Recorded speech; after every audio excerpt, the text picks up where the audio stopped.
Must be in this heat.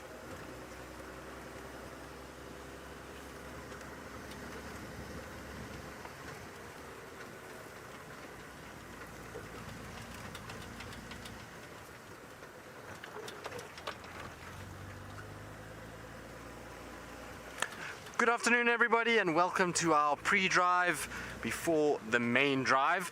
Hope you are all doing very well and are just getting settled in and preparing for a wonderful adventure this afternoon. Hopefully it's going to be a magical time. We've attacked all gremlins from all fronts. Taylor's been dancing, James has been singing, I've been beating them with sticks, and so hopefully today will produce a gremlin-free afternoon. And I hope I didn't just jinx it, touch wood. So I think Viam and I are going to try and see if we can find Tingana again from this morning. I know he disappeared into a thicket, but we're going to try and head that way and see what we can find. It's a beautiful afternoon, Viam, don't you think? It's nice weather we're having this afternoon. Cold wind seems to have gone away, and we've got nice sunshine. It's very, very pleasant out here. Actually quite hot in the sun, which is good for us because it hopefully means that Tingana, who likes to walk, is going to have found somewhere to actually sleep this time, and that we can potentially then find him resting. And it would be nice if he decided to rest in the boughs of a beautiful big jackalberry, or maybe a scotia, one of those kind of trees along the riverbed somewhere. That would be very pleasant. I, however, think that is not going to be the case. We more than likely are going to have to search for him in the thickets and long grass, which isn't ideal. A little bit of evasive maneuvering in the afternoon, get the old eyes sharp and arms sharp.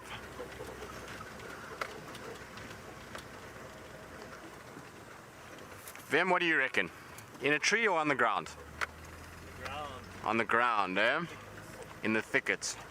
I think you may be right, Viam. It's hot enough to be that way, but I'm hoping that maybe, just maybe, there's enough insect activity to drive him up into a tree somewhere. Maybe there's enough ants or flies that he gets up into a tree and we find him, like I say, lazing perfectly in the afternoon light. If not, I think we shall be checking a few of the dams. It's going to be warm this afternoon, so hopefully there'll be some ellies around and they will be swimming and taking pleasure in being in some water. So that's our other plan.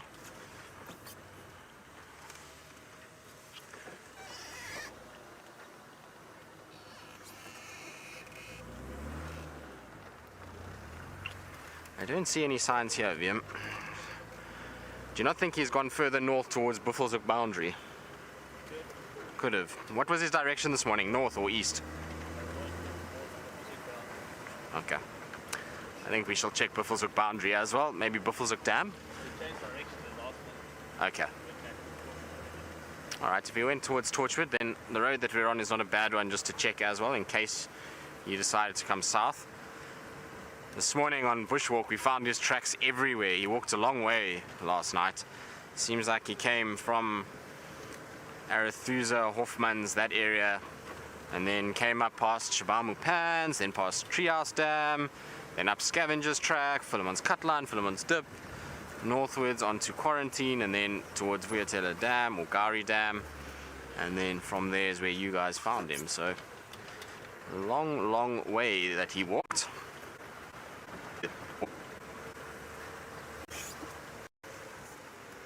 But I feel like our luck will change this afternoon, Viam.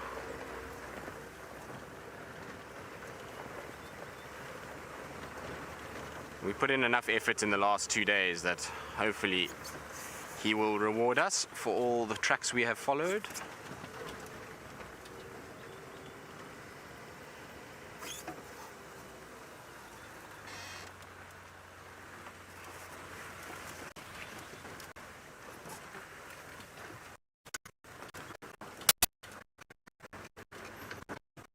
Alright, so we're going to go and start the main show, so we'll see you all a little bit later.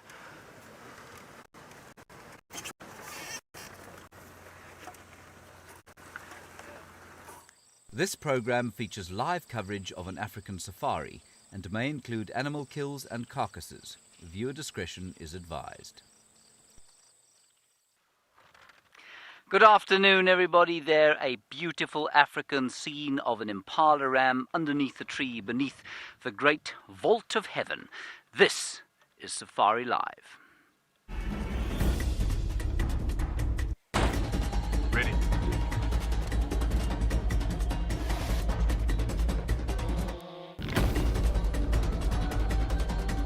Standing by.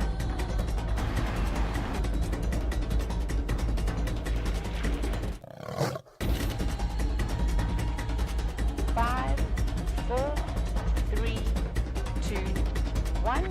You are live, you are live.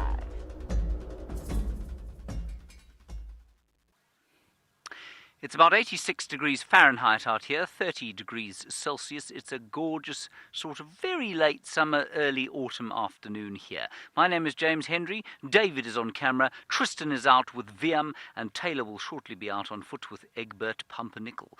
We're hopefully going to find you some very interesting things during the course of the day. Please do talk to us. Hashtag safariLIVE is the best and indeed, well, not quite the only, but mostly the only way to get hold of us on Twitter. Hashtag safariLIVE. Questions or comments or anything else you'd like to see.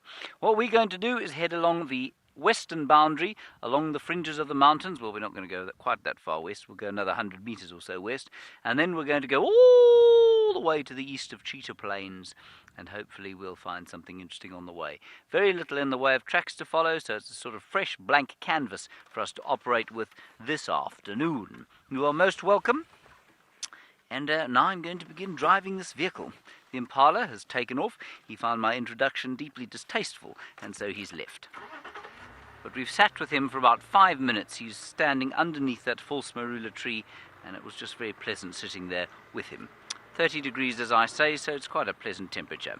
Let's head across to Tristan, who is wishing desperately to tell you how his search for Tingana is going. Good afternoon and welcome to our Sunset Safari, and a special warm welcome to Pelham and Tallwood that have joined us this afternoon. I hope you guys will have a wonderful afternoon with us, and remember that we want to hear lots of questions from you, so ask your teachers to post all the questions that you have, and we will be able to try and answer them as best as we can. Now, my name is Tristan, as James mentioned, and on camera today I've got Viam the Wildebeest, and we are looking for Tingana, like James said. Sorry, let me get rid of this little spider web that's hanging off the camera. Now, Tingana is one... sorry, so the school's only joining us a little bit later. Sorry about that. But we are looking for Tingana. We're trying to see where he went. So we're in the area where Taylor lost him this morning, and we're just going to check on the far side of the drainage to see if maybe he didn't carry on going northwards inside the riverbed. If not, then we're going to come back to the last position and see if maybe he found a nice comfy spot to lie down. It has been quite hot today, so it would be a perfect place for him to lie down and to rest. It's also very, very dense and thick inside there, so it's not an easy place for us to get into, but we shall persevere and try and see if maybe, just maybe, we can get lucky and find him in amongst the thickets. I think that he's going to be sleeping somewhere inside here. I was saying on our pre-drive that I'm hoping he's going to be in a tree spread out on the boughs of this beautiful jackalberry, or on one of these beautiful scotia trees that we see on the riverbanks, and so that's what I'm hoping for. But I think that is maybe a bridge too far. I think we should just start with trying to at least find him before we start wishing for things like that. Either way, it promises to be a good afternoon. It's a beautiful, beautiful day. The sun is shining, the wind is nice and warm. It's not that cold wind that we've been having the last few days, and so for us it's a beautiful time to be out here. And with this warm weather, I would imagine that places like Buffelshoek Dam, Twin Dams, Treehouse Dam are all going to be good places to check, because I'm sure the elephants, if they're around, are going to go to those areas to have a good wallow this evening, or this afternoon should I say. And there might be some buffalo around, so it's always good places to check. There seems to be a hive of activity in late afternoon.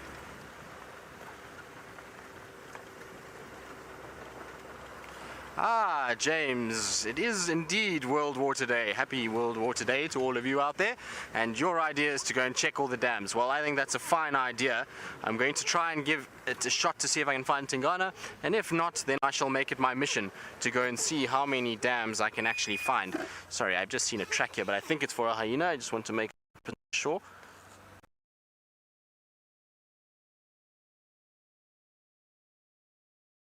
Been driven by a vehicle. Hello everybody, welcome. Of course, sorry about that. The gremlins are of course hitting hard. Eggsy and our dance did not work very well yesterday, but my name is Taylor and on camera with me is the great mighty, he should be called Twinkle Toes, Eggsy, as everybody else calls him around camp. And of course Herbie is checking. You've actually just lost him. He's just gone around the corner because we're about to go through a little drainage, and on a hot day like this you never know what you may see, so he's out keeping us safe. And well, of course, as you can see, we're not driving in a car. We are walking around today, looking for hopefully all sorts of exciting things. And you never know, maybe even Tingana. But come and have a look here. These birds are shouting. Just want to get us to a good point. There's a variety of different birds in that tree. You've got hornbills and starlings and fork-tailed drongos. And if you listen very carefully and you turn your volume up, you'll be able to hear how they're all alarming.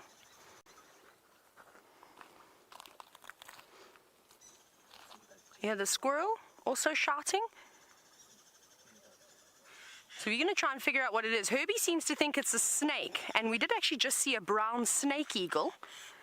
These birds wouldn't typically be alarming for a brown snake eagle. They prefer to eat reptiles and things. Should we go and investigate, Herbie? Yep. Right, come with us. Let's go and find out what is making these birds so angry. But it's amazing, you see how they haven't flown away. Now I apologize, I'm not going to be able to turn back and look at you. Eggsy, be very careful here, as we're walking on some sandstone, and it is quite slippery. See, they're going crazy. They're not flying away. Normally what they will do is actually fly towards it and try and mob whatever is stalking them, even just climbing around in the trees. Eggsy, watch your step again. Let's try not to slip here.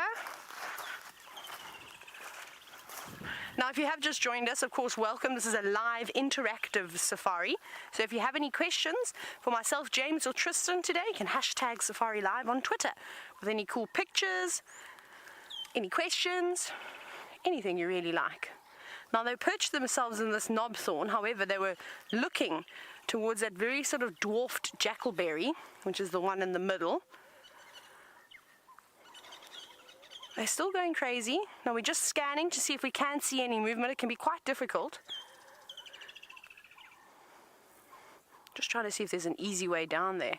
What do you think, Herbert? Sure, let's go a bit closer. Herbie, can we go around? What we're going to do is I think I can see a clear way around, just around this little shrub over there. We might be able to walk back down onto this sandstone embankment. I think if we go forward and then there's an animal pathway. But obviously coming down into a drainage line like this can be a little bit risky. You got to be careful because you don't know what may be here. Now Herbie's checking. Herbie, you scared of snakes, eh? Herbie's scared of snakes, hence why he's edging on the side of caution, which is of course the right thing to do. I'm not too worried about snakes unless their name is Black Mamba. But we're going to see if we can get a bit closer and hopefully stare at a tree for a couple of minutes and see something that moves. But James is out too, of course you've met him already, and he's got a herd of impala. There we are, the beautiful impala. And as we were sitting here cooking quietly in the sun, David said to me, "How long has it been that they have not changed in the fossil record?" And I thought to myself, I said, "David, it's 2.5 million years." Then I thought to myself, I think I'm lying to David, and indeed I was. It is 5 million years that the impala has remained as it is in its current form of design. Now, to give you an idea how long that is compared with some other quite well-known species, such as our own, we've only been the same as we are for about 200,000 years or so. So this impala has been, well, the same way 200% longer than we have been the same way that we are. Is that correct?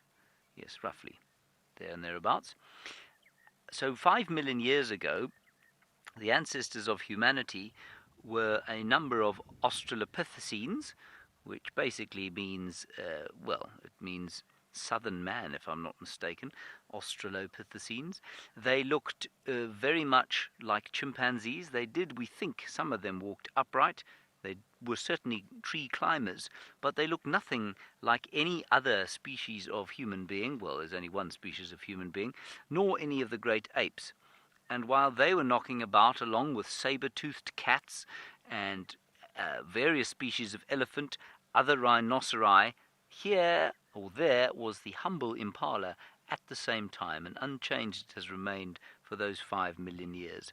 Now that is quite astonishing, because this area, and indeed the whole of Africa has gone, and the whole of the world, has gone through an astonishing number of climatic changes, traumatic climatic changes, which have changed the vegetation, they've changed the geology of areas, they've changed the temperature of areas, and caused massive extinctions of lots and lots of species, including our own ancestors.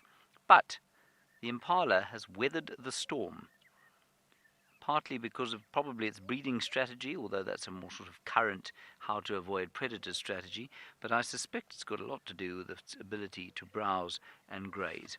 Its limiting factor, its only limiting factor, being water. So as long as the water levels or the rainfall is above sort of 500 millimeters or so, which is 500 millimeters, David, is 50 centimeters, which in turn is about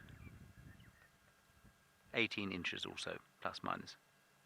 Yes, it is 55. Wait, 1 second. 1 second. I'll get it eventually. It's coming. 45 would be 18, so it's just over 20 inches of rain. I'll get it right eventually. I've only been converting them in my head for 2 years now, so you can't possibly expect me to get it right already. So as long as you've got not that much water and relatively warmish climate, they survive. Now, Panda, you're wondering if impala, which have disappeared into the bushes, are a type of deer. They are not a type of deer, they are a type of antelope. And the antelope are different from the deer. The deer, of course, only found they're found in the New World. They're not found in Africa. They're found in the New World and up into the Palearctic, so into Eurasia. You find, obviously, lots of different kinds of deer. And the main difference, of course, is that the antelope do not lose their horns, like the deer lose their antlers. The horns are part of the skull, and the antlers are not, as far as I'm aware. They've probably just got a cartilaginous joint, a fairly loose one. Then they grow back every single year, as far as I know. Here are some birds, David. I think they are doves. But we don't normally... They've flown away. They are the laughing dove. I was going to say we don't often stop for the laughing dove.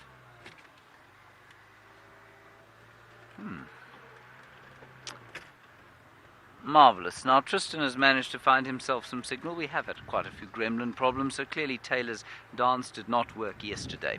We're going to hand you over to Tristan and see how his search is going. Go ahead, Mike. Well, so far, James, we haven't picked up any sign of any Tingana tracks yet, but what we're trying to do is basically we're trying to circle the block and trying to make sure that there's no sign of this leopard moving out into other areas. That means that if we go to where Taylor left him and he had moved out and we hadn't checked first, we'd just be wasting our time and we'd be messing around inside here and he's already then gone somewhere else. But the good news is that there's no tracks coming north out of here, which means that he maybe is headed east a little bit, which is why we're now checking Hyena Road, making sure he hasn't come out to the east. But I have a funny feeling, and so does VM, that he's inside here somewhere in one of these thickets, that he's just taking a little nap, and I feel like it will be somewhere in the drainage line. This up here is a little bit grassy and open. If I was a leopard, I would be sleeping in that drainage. It would be the perfect place to have a nap. The problem with Hyena Road is that it is very, very hard, and so it's quite difficult to actually see any signs of tracks that may or may not be on the road. So we're trying to go very slowly and check. Very pretty starling that just flew off. unfortunately.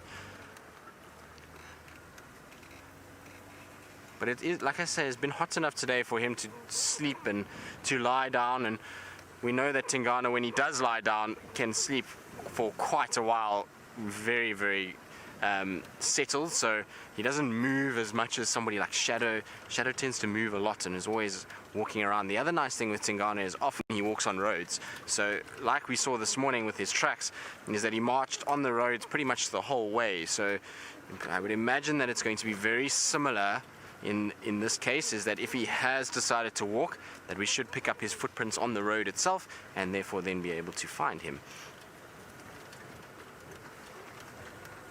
It's amazing how different areas drain better than others. This road that we're driving on is still showing quite a few signs of moisture, so you can actually see where there has been water sitting on the surface of the road, even still from when we had the rain. Now all the other roads that I've driven on are baked very, very hard and dry now, and they're almost getting a dust layer on them again after all the vehicles have churned them up.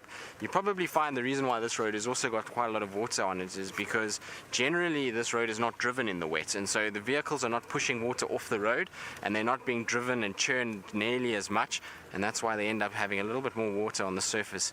It's also the soil type here is not good, and we're in an active seep area, so this whole area is a seep line, so after a bit of rain we get lots of water that comes out and onto the road.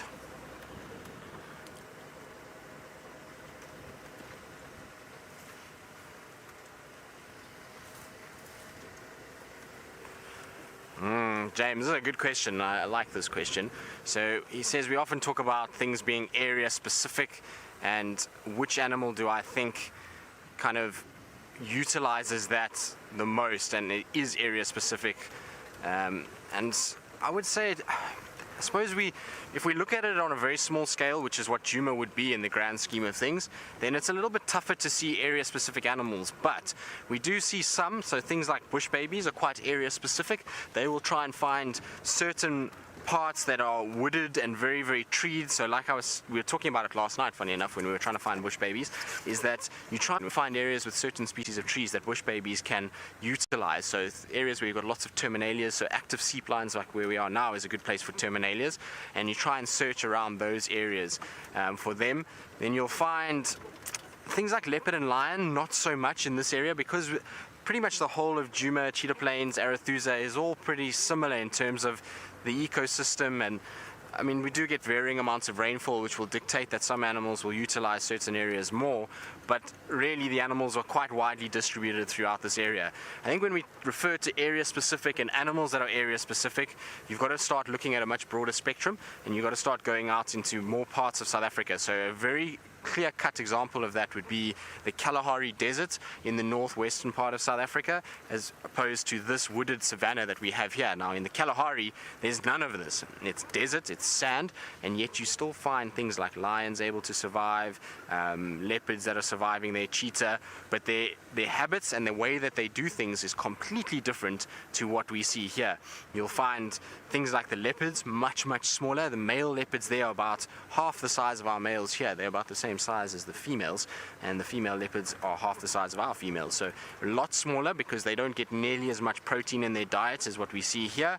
Then you've got animals that can only survive there, so you've got things like Cape foxes, bat-eared foxes, which we don't get here, brown hyenas that require arid, dry areas to survive, and so that's probably a little bit more area specific than what we here in Djuma have.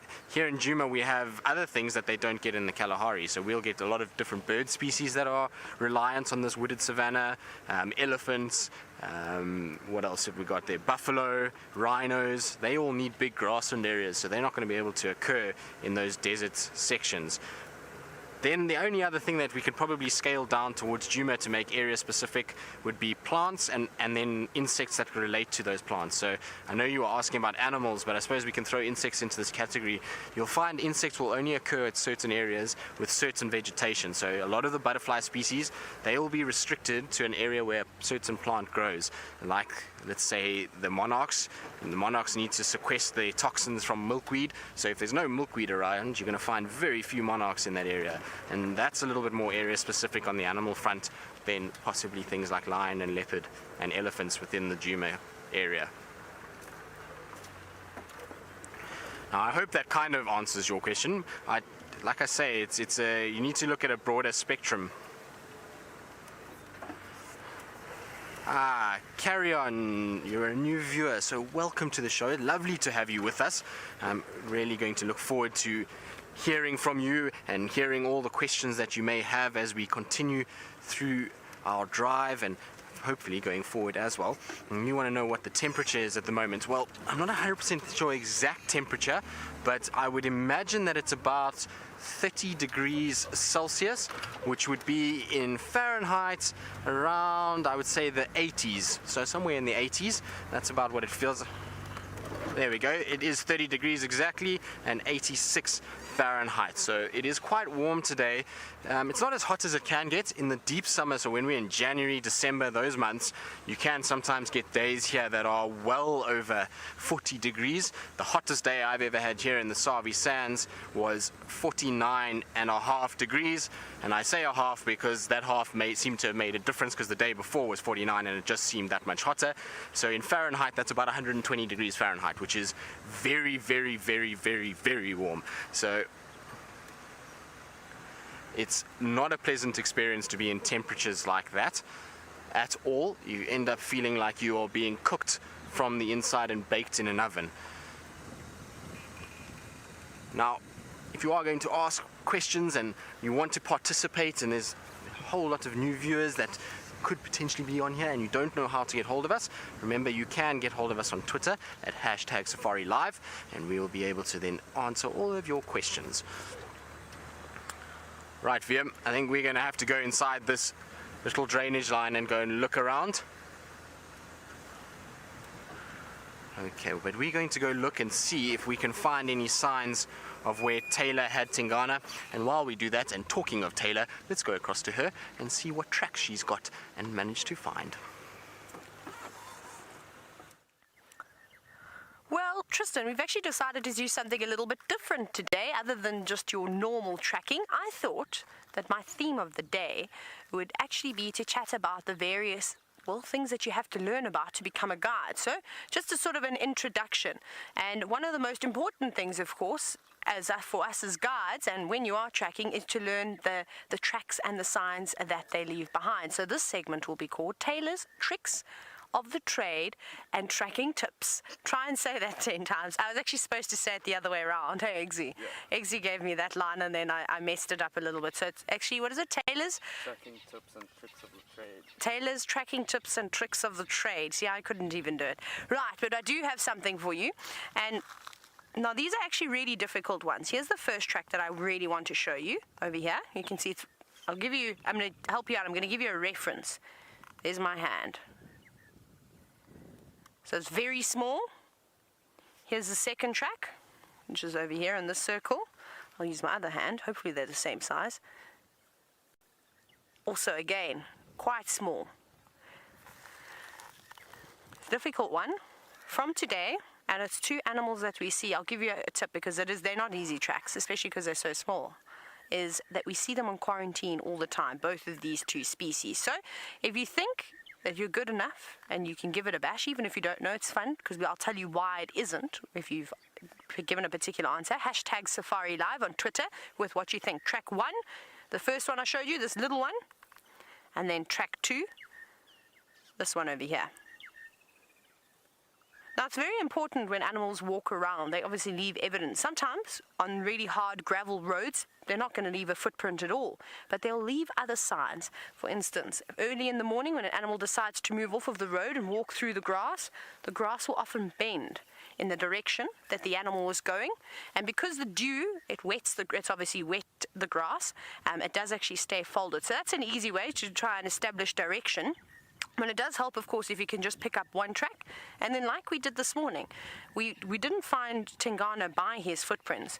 We found them because some of you heard him calling on the dam cam, which helped us out a huge amount. So there we go. So it's tracks, the ones that they leave behind, scrape marks, or whether they've scent marked, defecated, so their feces and dung too. And then, of course, as well as hearing them. All the animals make various sounds too. So hopefully, and there's a number of other tracks that we can do here, but I thought we would start with these two, and we'll probably progress as we go along. Like I said, hashtag safariLIVE with your answers is what you think it is, and then we'll just wait for Megan to feed us through some guesses. We'll do a couple of guesses, and hopefully some of you will get them right. Like I said, not an easy one to get through. Eggsy, how are your legs? Eggsy's in the...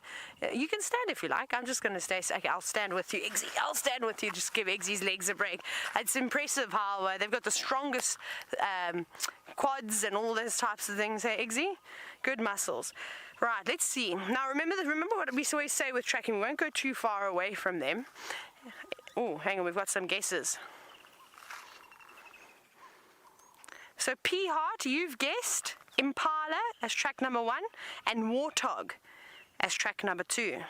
You got one right, but I'm not going to tell you which one just yet, because one of those things that you've said is there, but I don't think you got them in the right order. There we go. We'll wait for another 2 more guesses from 2 different viewers, and then I will tell you. Now, the important thing with tracking is, okay, obviously it's difficult now because I've now walked around and squashed all the other evidence, but when you are tracking, don't just look at one thing. That's probably one of the most important things, is search around. Have a look on the road. Porcupines, for example, are actually a really amazing animal to track, because normally what you first see is you see the diggings on the side of the road. So you see a big hole in the ground with bits of vegetation off the side. You have a little look close. You have a look. Have the roots been nibbled? Because it can be a number of different things. It could have been a hyena digging in the ground too. They will dig for things. Jackal, or with the porcupine's case, is they bite off the roots. That's what they're going for. So you can see that, or they'll gnaw at the roots, and you can see their teeth mark. And then if you go further along the road, you'll probably start to see some footprints. Then you may even see some drag marks from the quills, because even just looking at a porcupine track, you'd easily get confused and think that it was a honey badger. Honey badger's track's just a little bit more broader, and then of course it will lack the quill trails that a porcupine will leave behind, but they do similar things, of course. Porcupines and honey badgers both digs, scorpions, all sorts of different things. Natasha, you've guessed impala and zebra. Are there any more guesses, Megan? We'll do one more. And then almost, you got one of those, Natasha, as well, but you got the second one right, zebra. Very good. We will just wait for one more, and then I'll go into why. Okay, and now Jared, you've said for number 1 Nyala, and for number 2, you've said Impala. Unfortunately, Jared, you're not correct. Let me go back down. Sorry, Eggsy. Let me show you why. Now, Natasha was the only one to get one of these tracks correct, and I'm sure you're also all guessing away now, but then you can see if you were right or wrong. So let's start with number 1. If you have a look at this track, it's tiny. It's pretty much the size of half of my thumb. You can see it's really, really small. But if you have a look over here, see how square it is? Now, there are very few, I'm just going to move my hand away. There are very few animals out here that have a square track like this. See that? So this, if you think back, I always describe it as a matchbox-shaped track, is a warthog. This is a little warthog, a piglet. So if it was an adult and if it was in mud, or even a little one, you would actually see the false hooves back over here. But because it's so sandy and there's sort of rock underneath, you can see you hit the bedrock almost straight away. There's not much ground left due to all the grading of the roads, so it doesn't give enough sort of depth for the warthog to step completely into the track, so that's what's lacking. The only other thing that this track can look like is a bush pig track. However, I've never seen a bush pig in the Sabi Sands. I don't think that they really occur up in this area. So that's a little piglet.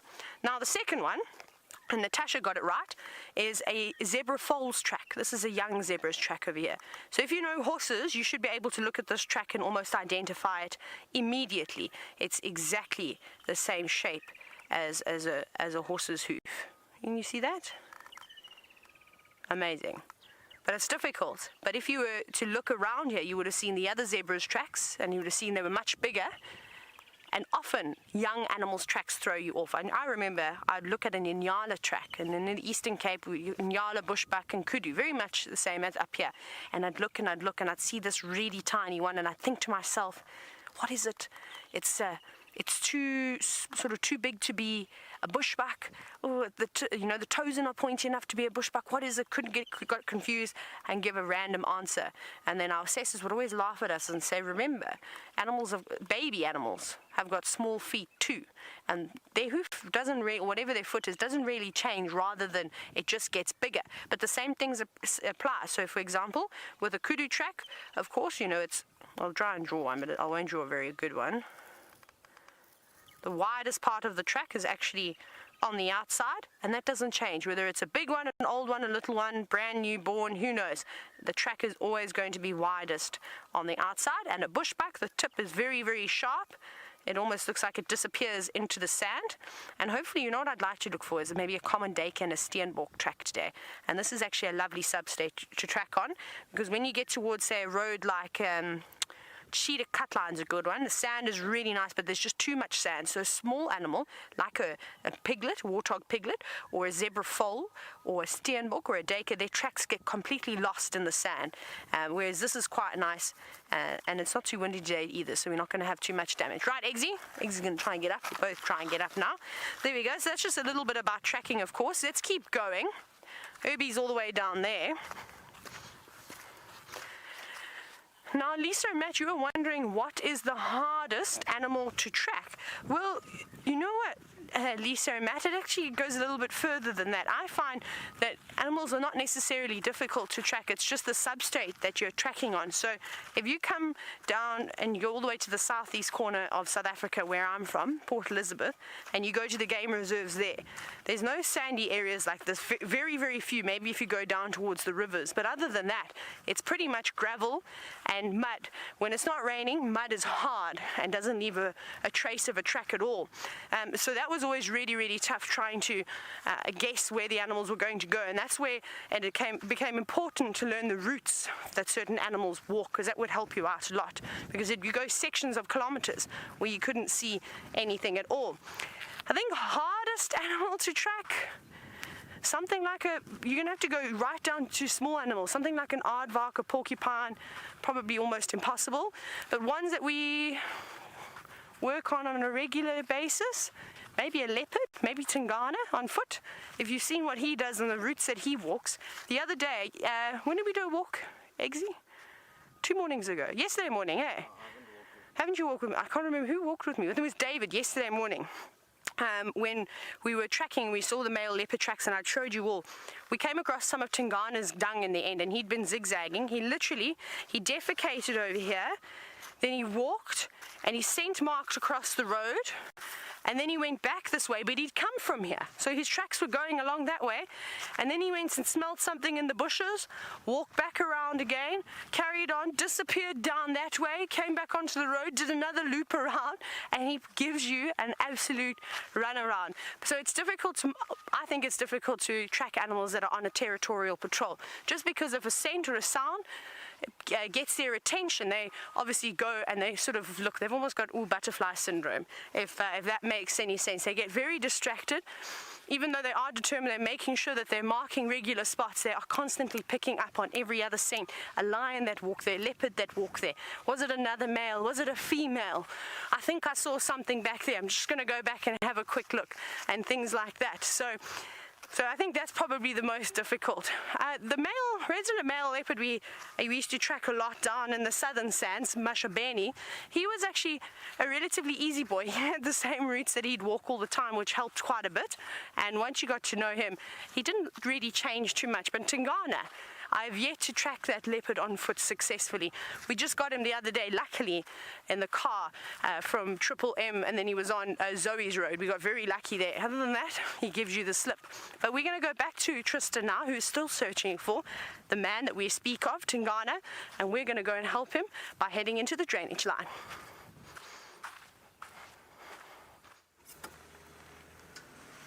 Well, Taylor, we are already in the drainage line looking for him, and I'm trying to find any sign. And we found one track where you left him going straight north into the drainage line and going up. It's not traversed by a vehicle. There's no ways to get a vehicle any further than where we tried. So I'm now trying to find a way out again. which is proving to be quite difficult. It's a very, very dense, thick area, as you can see all around us. It is the perfect place for a leopard to hide out. So I'm sure he's in here, and it's just going to be a matter of finding him. And I was just saying to VM now, because of how thick it is in here, if we walk around, I'm sure that we'll bump into him, but he's going to move off quickly and we won't find him again. So that's why we came down with a vehicle, to try and see if we can find him on the vehicle, so that we don't prompt him to run and to try and get away from us too much. I don't know, VM, I don't think we're going to be able to get through this way.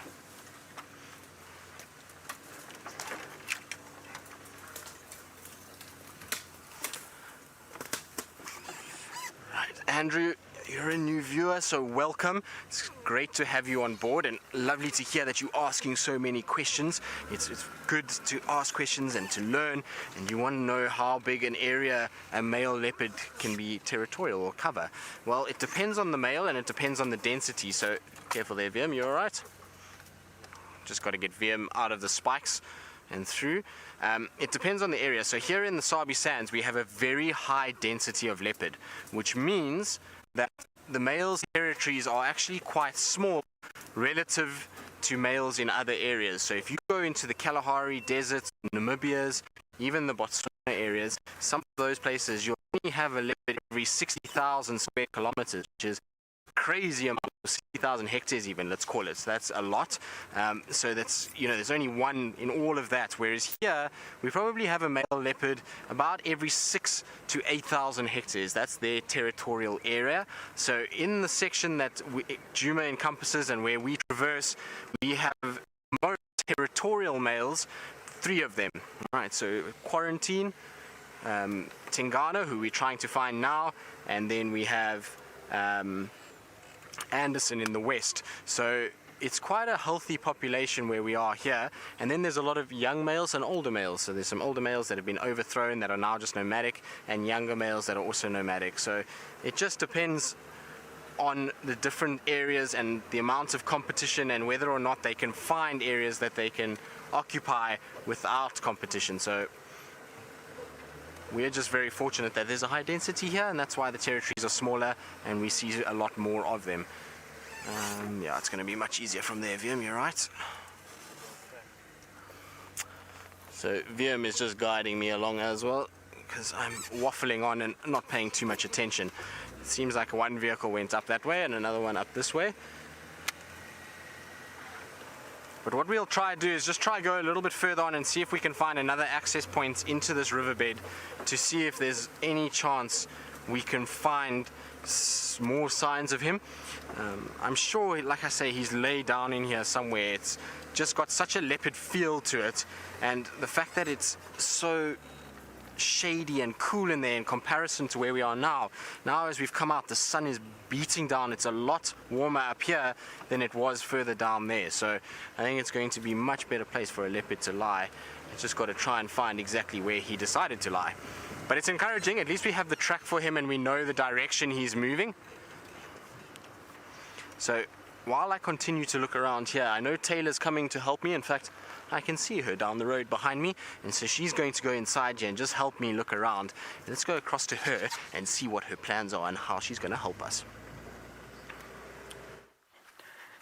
Well, Tristan, we're coming to help you, of course. So, as you said, you just saw us a moment ago. We've just jumped off of Central onto Gari Main, and now we're going to probably enter this drainage system and hope to pick up on Tingana. I'm very impressed that Tristan actually made an attempt to go down into that drainage line, because from what I saw this morning, it was an absolute nightmare to try and get in there. Herbie, are we going to go in through where this jackalberry is? So I think there's actually a nice animal pathway and a section that the animals use to go up and down into this drainage line, because they'll choose the easiest route that they can. However, if you remember that elephant sighting at Treehouse Dam and the Ellie swimming, you saw that as well. Elephants, if they want to, can go up a steep bank. So we're going to stick behind Herbie here. I've actually never been in here. Oh, I've been up a little bit further when I was tracking kahumas once. But otherwise, I haven't really been in this dam. Oh, my goodness, this is a magnificent jackalberry. Look at this. Look at how massive. I actually want to go towards the trunk of the tree very quickly. So just easy, watch your step here. We can't even see logs on foot. No. There's a spider web in there. My goodness, I don't know how I feel actually about going in here with this long grass. Let's try here, Eggsy. Obviously you've got to be very careful and watch where you step as you are walking. You don't want to get... Sure. Look how big it is. Look at this.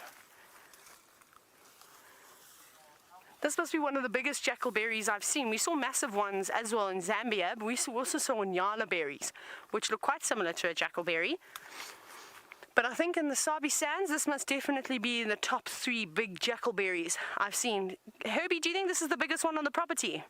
This is definitely the biggest one on the property. It is massive. It must be exceptionally old. And I wouldn't like to climb this tree. I can only imagine the types of snakes that are living up and in here. Right. Let's not get too distracted. We're going to continue our tracking search for just a little bit longer. Oh. Felt something crawling on my leg. Right, let's get out of here. I don't like the things crawling around, so we're going to go and hopefully, we're going to have to be a little bit quieter now. We're going to head down into the drainage and search for Tingana in his last spot. James has finally got signal and he's on Cheetah Plains. Let's jump on back with him. I do have signal, I do, but I must just tell you we had a wonderful sighting at the Chitwa Dam, well, of the dam, not much else. So yes, I suppose you missed out on some scenery, but not much in the way of animals. Here we are on the Chitwa clearings. We're heading towards the Chitwa airstrip now. We're pretty much following exactly the same route as we did earlier today, this morning, hoping to pick up on some cheetah that have been reported from Cheetah Plains. But on the way, we'll hopefully find a few other interesting and attractive things to show you. Such as that hoop-hoop. Hoop-hoop. Hoop-hoop. Hoop-hoop. Hoop-hoop. Did you see where it went?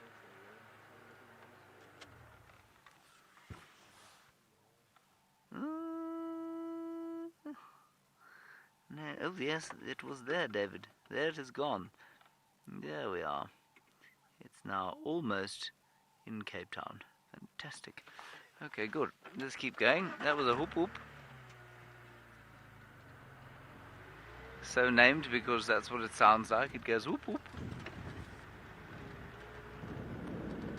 Let's try and find something a little more stationary, shall we? Hello, Kyle. You're probably a man after my own heart, thinking about what out here, what if I was to be an animal, what animal would that be and why? And for me, the only question I ask is the one you've just asked, and that is, which animal has no natural predators? The answer is the elephant, really. I mean, yes, I suppose lions might take small ones, and in some parts of Africa, when things are very desperate, they can take quite big ones. Yes, that's why I'm going down this way. Thank you, David. And so I would say an elephant, Kyle. Otherwise, rhinos, I guess, very few natural predators except human beings. And likewise, hippos. But really, elephants, the only truly unpredated or unpreyed upon mammals. Stop in the shade and look at those pigs. And then, Kyle, I suppose, you know, the other one you might think about is birds. I mean, we talk about animals and we normally mean mammals, but there are many birds that have very few predators. If I was a martial eagle, for example, there'd be very few birds willing to take me on, very few predators capable of taking me on. So martial eagle would be a good one. Many of the raptors, actually, many of the big raptors.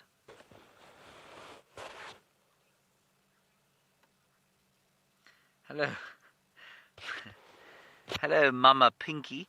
Mama Pinky, you reckon that the landscape looks very beautiful. I have to agree with you. I think it looks stunning this afternoon. And it's one of those sort of early autumn afternoons, I suppose, when the sky is a deep blue. We've got lovely sunshine. And of course, much of these clearings at Chitwa have been mowed. They've been mowed clear of grass, and so they look like parkland. And that means that they're very attractive to the human psyche. They've got tall trees, but we can see underneath them, we can see what there's there, and for us as human beings, that's why we make our own city parks like that, with short grass and trees for shade.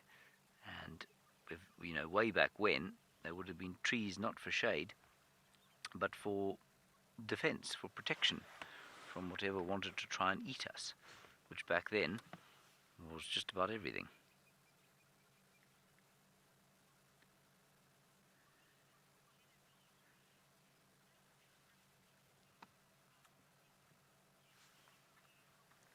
Genevieve, you're wondering about risk-taking in animals and whether I've seen an animal take a risk. I'm not sure that I've seen one personally. I think the greatest risk I've seen an animal take was when Jamie was watching Thandi with the baboons, and they came after her cub, and she ran in to distract them, and she pulled the attention of the big male baboon off, and he chased her, and the cub got away.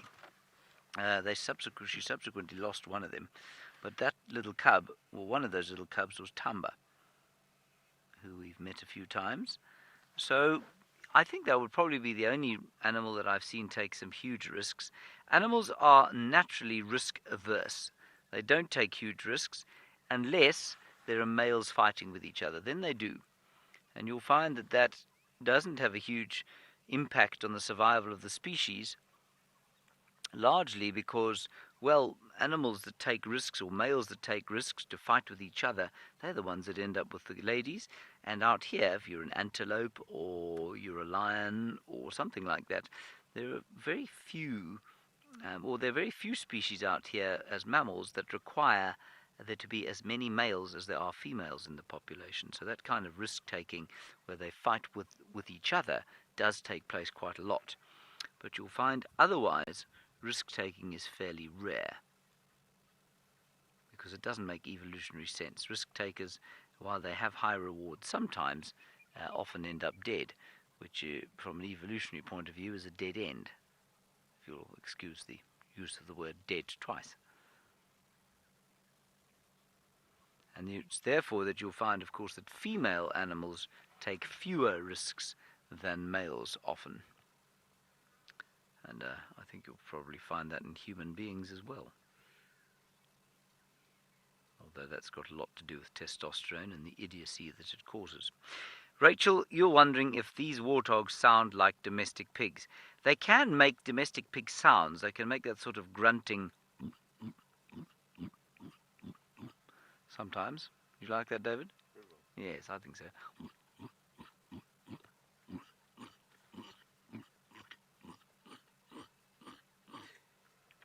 They also squeal. They're able to squeal quite loudly. If you catch one, they will squeal.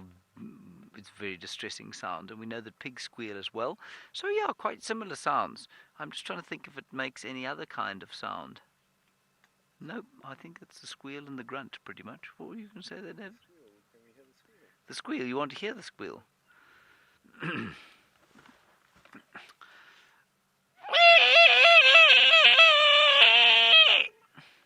See, look how distressed they are now. Looking up, thinking, what an absolute tosser. They'd be right. Unfortunately, they only make that noise when something like Tingana has caught them and they're trying to get away.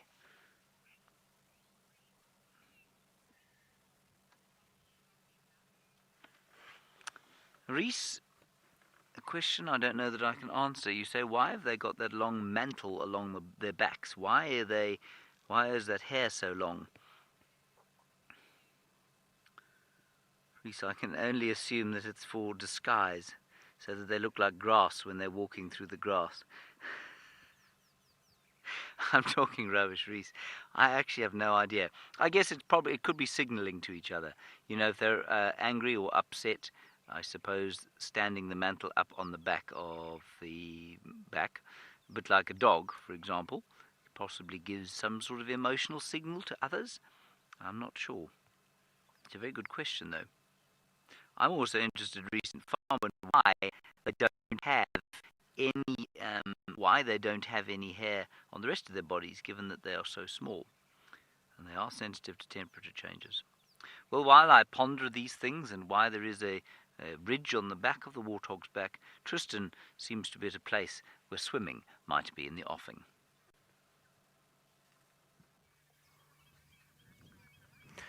Well, if these little warthogs swim here, I feel like they might be in a little bit of danger.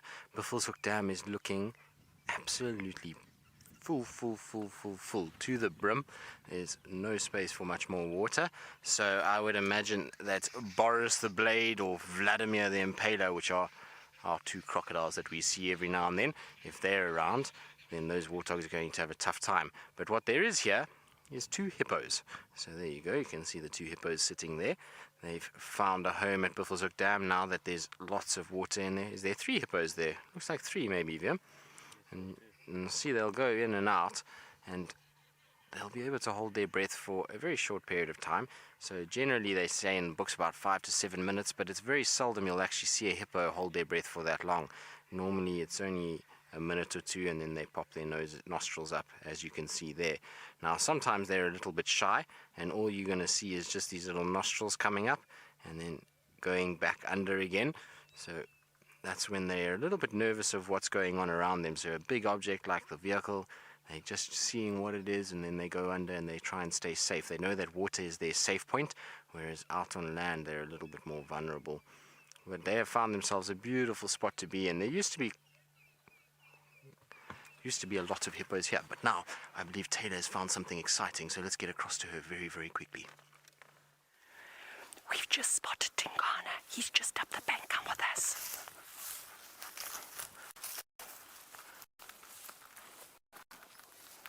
So, Tingana, we're not going to talk too loudly.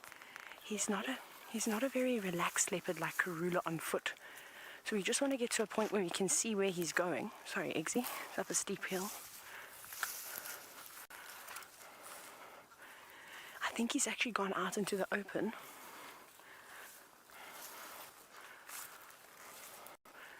But it is so thick through here that he blends in so well to the vegetation that he's probably just keeping an eye on us. He hasn't growled, he hasn't done anything along those lines. And we've called Tristan in. We've told him to come back to exactly the spot where we'd actually left him this morning and where Tristan saw our tracks going off. So hopefully, if Tristan comes through, he'll be able to see him.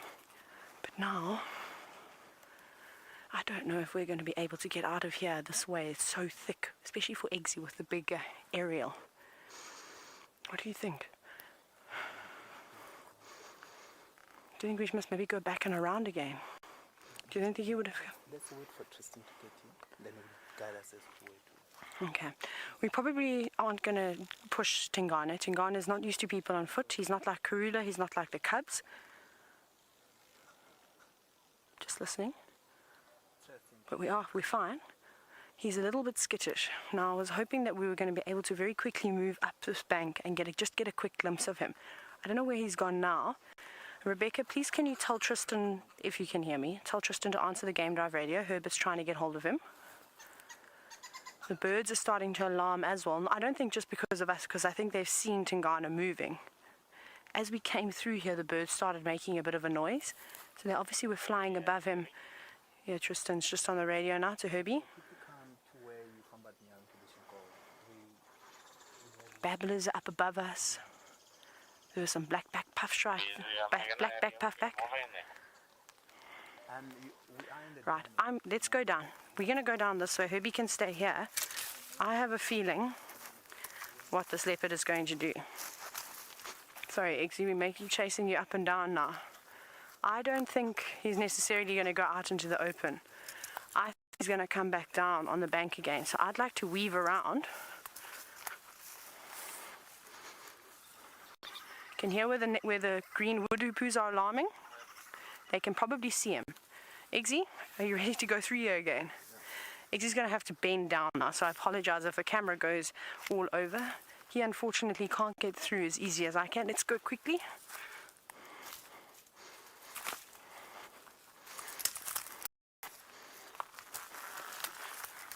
Right, let's just quickly take a quick look around the corner.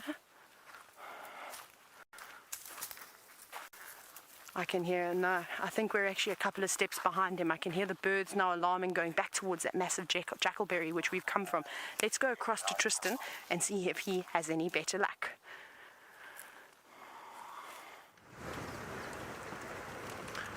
Well, we're just trying to get to where we were, so it just goes to show we were right there. He was right there somewhere. It was just a matter of trying to find him. Now, I think where he was lying is probably in a tambuti thicket where I turned around, where you saw us turning there. And there was a little tambuti thicket just north of us there.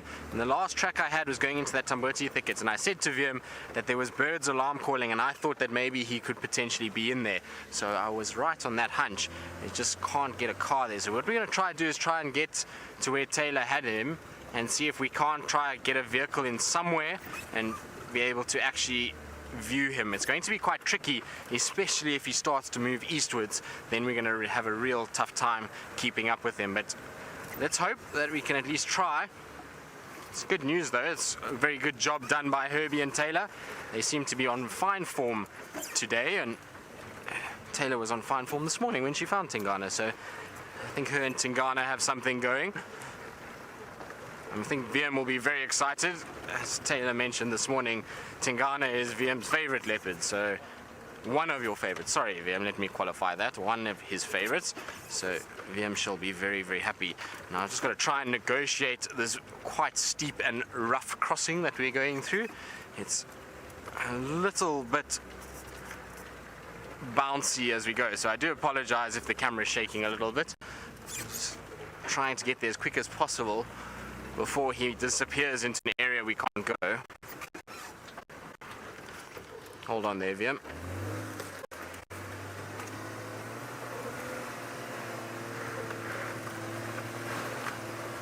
So after all the rain, some of these crossings have become a little bit washed away and bouncy and difficult to negotiate, so I'm going to go a little bit slower than we normally would, but we're not too far from where I came out of the drainage, so we should be there in the next little bit.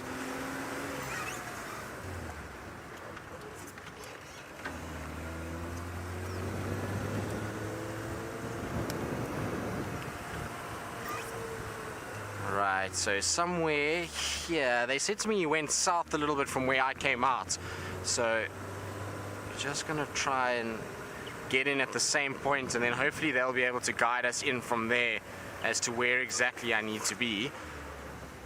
Make sure that I can stay in contact with Herbie as well. Herbie.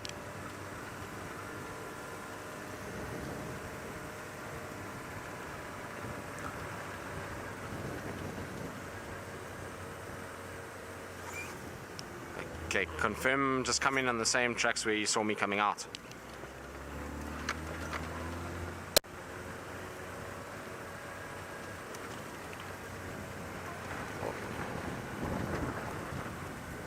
Alright, so we're going to go across to Taylor because I think she's still got a view of him while I chat to Herbie and try to get us in there and find a little gap that we can be able to find him. Right, we're not going to chase this leopard anymore. He's a little bit skittish. I can hear Tristan. We're right near the road, so we're going to let Tristan take over, and hopefully he'll be able to relocate. Not all leopards like to be on foot. We can actually see where he was running over here. We could hear all the birds were giving his presence away as well. You're not going to see much, but there's a bit of dirt that's scratched here. There's a little bit over here. I can hear Tristan's vehicle. But I honestly think, I don't know if Tristan's going to do it. Tristan, you're going to have to pull some tricks out of your sleeve, my friend. He's moved all the way down south. You can hear the birds starting to alarm as they go down. So Tristan is going to have to race back towards that jackalberry again. He mustn't waste any time here. He must keep going. Let me just, otherwise I don't think we're going to get this leopard again. But we shall try. Famba! Yeah, let's see if Tristan can get him. And that's just the thing, is that things like this, animals on foot, are not necessarily always the most comfortable. So we got to see him twice, very, very quickly, just to where he was moving around. And hopefully now we'll hand it over to Tristan and he'll be able to work his magic. He was on the move, and this is probably one of the most difficult parts about tracking, is actually being able to relocate on a leopard or a lion or elephant or rhino once they've spotted you, especially if they have got a little bit of a fright. But it's a good thing. We don't want the animals to lose their fear of humans. It's the only thing that we have that helps us out on a bushwalk. It's the same thing, like I always say, if someone had to give me the challenge, would you ever face off a big male baboon that's lost its fear for humans, so it's been fed by humans? Or if you could face a charging male lion, a wild male lion, which one would you choose? I would choose the wild animal every single time, no matter what it was, even if it was a buffalo, than facing something that, of course, has lost its fear completely. Now I can hear Tristan doing all sorts of bundu bashing at the moment, meaning he's gone off-road. So I wonder if he's seen maybe his tracks on the road ducking back down into the drainage. He'll feel safe in this drainage line. There's a lot of coverage. There's trees for him to climb up. There's long grass. He can put a drainage line, a natural barrier between him. And there's quite a few drainage lines through. It actually splits almost into 3. Lots of water. It's nice and cool. So I don't think he's going to go too far. It's now just playing a game of, can Tristan manage to get in to this drainage line with all of this vegetation that's around? That's probably the trickiest part, I think. I can hear it, Tristan. Now there is an access spot. Let's see. Herbie's calling us back down this way, so we'll go, but we're not going to go and track this leopard anymore. We're going to leave him completely, because what I don't want to do is, now that there's a vehicle in this sighting, we don't want to put pressure on. We don't want to all of a sudden come across Tingana and we've cornered him between us and Tristan, because that's of course when things can go wrong. I can hear Tristan's vehicle. Let's quickly hop onto the back of his car and see if he's having any luck.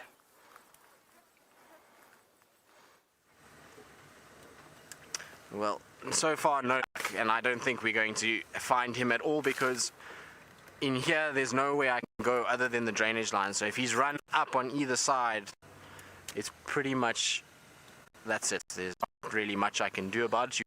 Western way for me to get to the Western Bank at all. So just trying to see where exactly he went from there, but I don't think we're going to find him in this, unfortunately. It's not a very easy area to look for a leopard, particularly one that's now seen somebody on foot and is going to be moving quite quickly to try get away. He's not going to be very patient and sitting and relaxing very nicely, so I don't know if we're going to be able to find him. So I'm just looking around, trying to see if there's any sign of him anywhere here, but I don't see anything.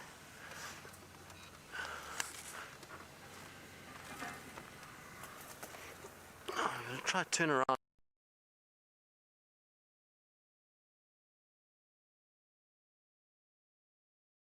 And then westwards, so I want to just go down towards the big jackalberry that Taylor was showing you earlier and see if he's maybe not headed that way.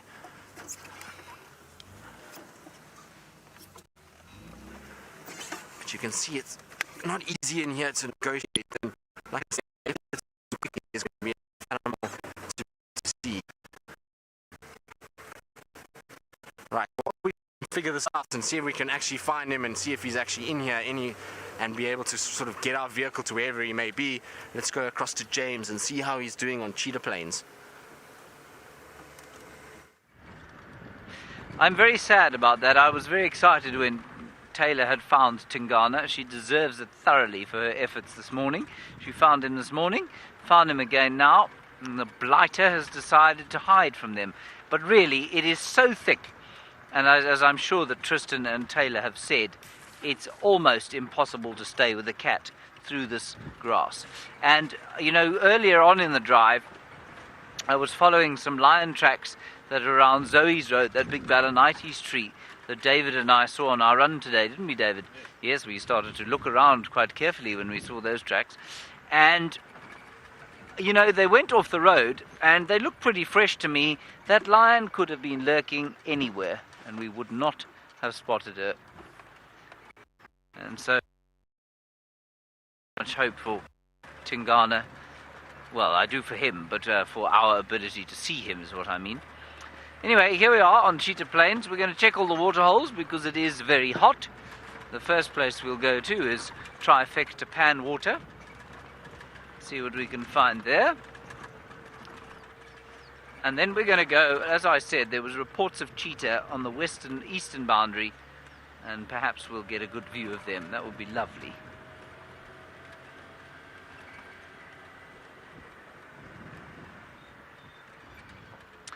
Hello, Mandy. That's a difficult question to answer for me because it's probably not the most heroic answer. You say, is there a certain type of animal that I like to track the most? Yes, there is, a rhino. And I like to track a rhino the most because it's the easiest animal to track. I don't have great eyes, you see. I'm not very good at seeing depth of perception, so I find tracking something like a lion or a leopard deeply frustrating because I just don't see the same detail that someone like Herbert, for example, sees. You know, he can discern a track basically in the air. He can tell where the animal lifted its leg, he can see so well. Anyway, yeah, so I really like tracking rhino because I find it very satisfying. And I remember the first time I ever found a rhino on foot alone, I had gone down, it was a hot, probably round about this time of year actually, hot afternoon. I wasn't driving guests at the time, and so I went off on a little walk, and a friend of mine and I went down, and we went to a pan where we thought maybe there would have been a rhino during the course of the day, and indeed there was. There were some tracks, and they headed off into the bush. There's an elephant. Is that an elephant or is it a termite mound? It's a l'éléphant. Anyway, we walked off following the tracks, and as I've said to you, rhino drags its feet, so they're quite easy to track if you're an incompetent tracker. And they also drop mud during the course of the day, so when the grass was short, you could see little pieces of mud because it had been lying in a pan all day long. And so eventually, after about 35 minutes or so, we found this rhino grazing. As the sun went down, it was just the most typically beautiful African scene, and I felt deeply satisfied. That was the first time I ever tracked a rhino on my own. And I must confess, I mean, a lot of the time that I've tracked leopards, it's been really pretty much just, you know, lucky guesses. There's this bull just turned to face us as we arrived, perhaps not too pleased with the sound of either my voice or the vehicle. I'm going to hope that it's the vehicle and not my voice, because I can't not talk. That's what I'm paid to do.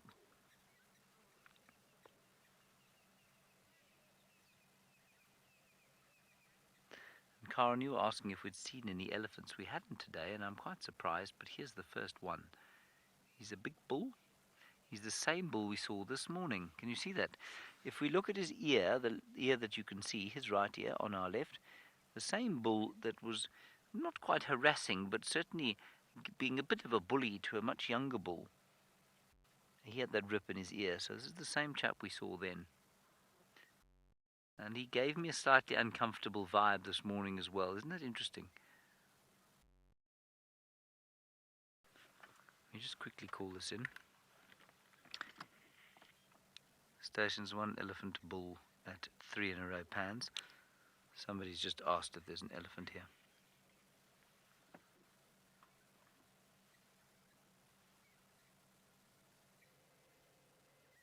Now,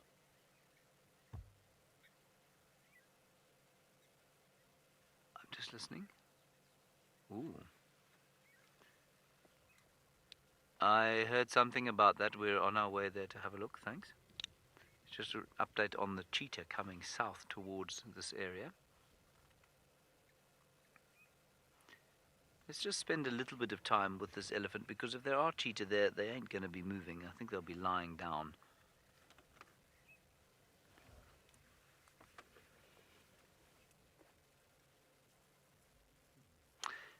You say this is a monster bull. It is a monster bull. I'd say he's about 35 years old. He's going to get a little bit bigger than this. He'll fill out slightly more. His tusks will get slightly longer. But if you look at the back legs, you can see that he's got a little bit of sort of wetness on the back of his legs, indicating that perhaps he's in must. We'll try and sneak a little bit closer. No, you see, as soon as I start the engine, he starts shaking his head and getting a little bit irritated, so I'm just going to wait here. Now I've managed to get a view of his bottom. It'll be the ultimate insult if he then decides to, well, drop those rather large soccer balls. But he's listening now to us. He's not drinking anymore. He's just kind of put his trunk into his mouth. He's having a listen, seeing what he can hear.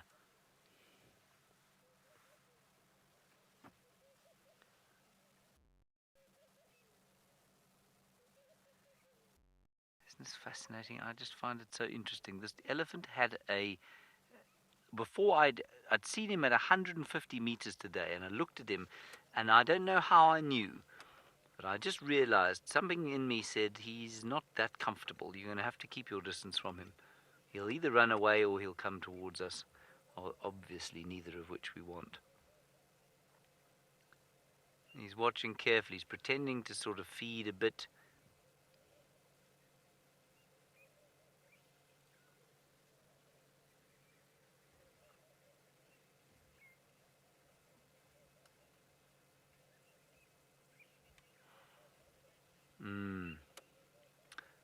Jessica, you say a lot of the bulls at the moment seem to be indicating a sort of higher irritation level. And then I think you said, wasn't the mating season last month? Is that what you said?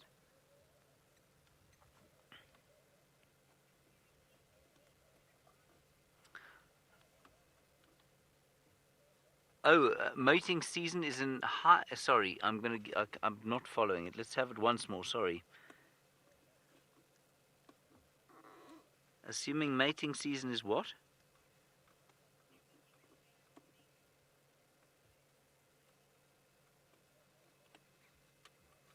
Oh, no, I think I'm getting it. You're saying, is it because it's mating season? Yes, it is.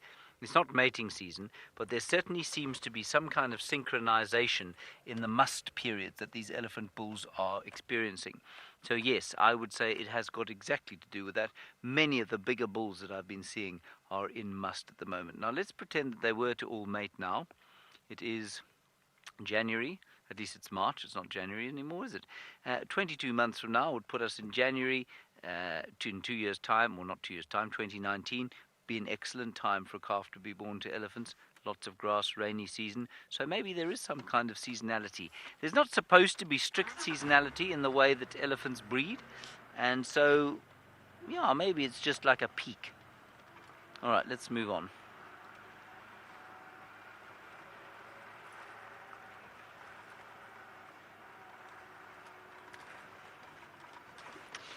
River, you say, have I ever measured an elephant's ear to see how big it is? I haven't, River, but you know many people have. And it's about 1.2 meters long. And 1.2 meters in feet is 3'3", say about 1.2 meters. 20 centimeters is going to be another 8 inches or so. It's about 3'10". About 3 feet and 10 inches long. It's about the same again wide. So it's a big circular thing, about 1.2 meters. And that's done. I mean, you know, lots of elephants, of course, have work done on them. Many elephants die, of course, every so often because there's so many of them. And so they all get measured. And there's lots of data on that sort of stuff. Very important part of the body. They have to have big ears to try and stay cool. Now we're going to head to the east and on the boundary with the property north of Cheetah Plains, which is called Nkoro. And that will hopefully give us view, with any luck, of 2 cheetah. Maybe they will be next to the water, spectacularly lying. Maybe, of course, they will be lying in the grass, in which case all we will see is the waving stalks.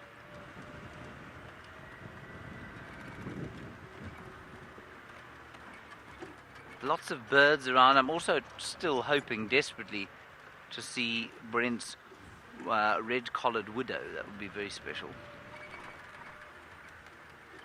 The monotonous larks, of course, in evidence. You see it land there. Ah. Yes, now swearing at us as it flies away. Typical. Let's keep going.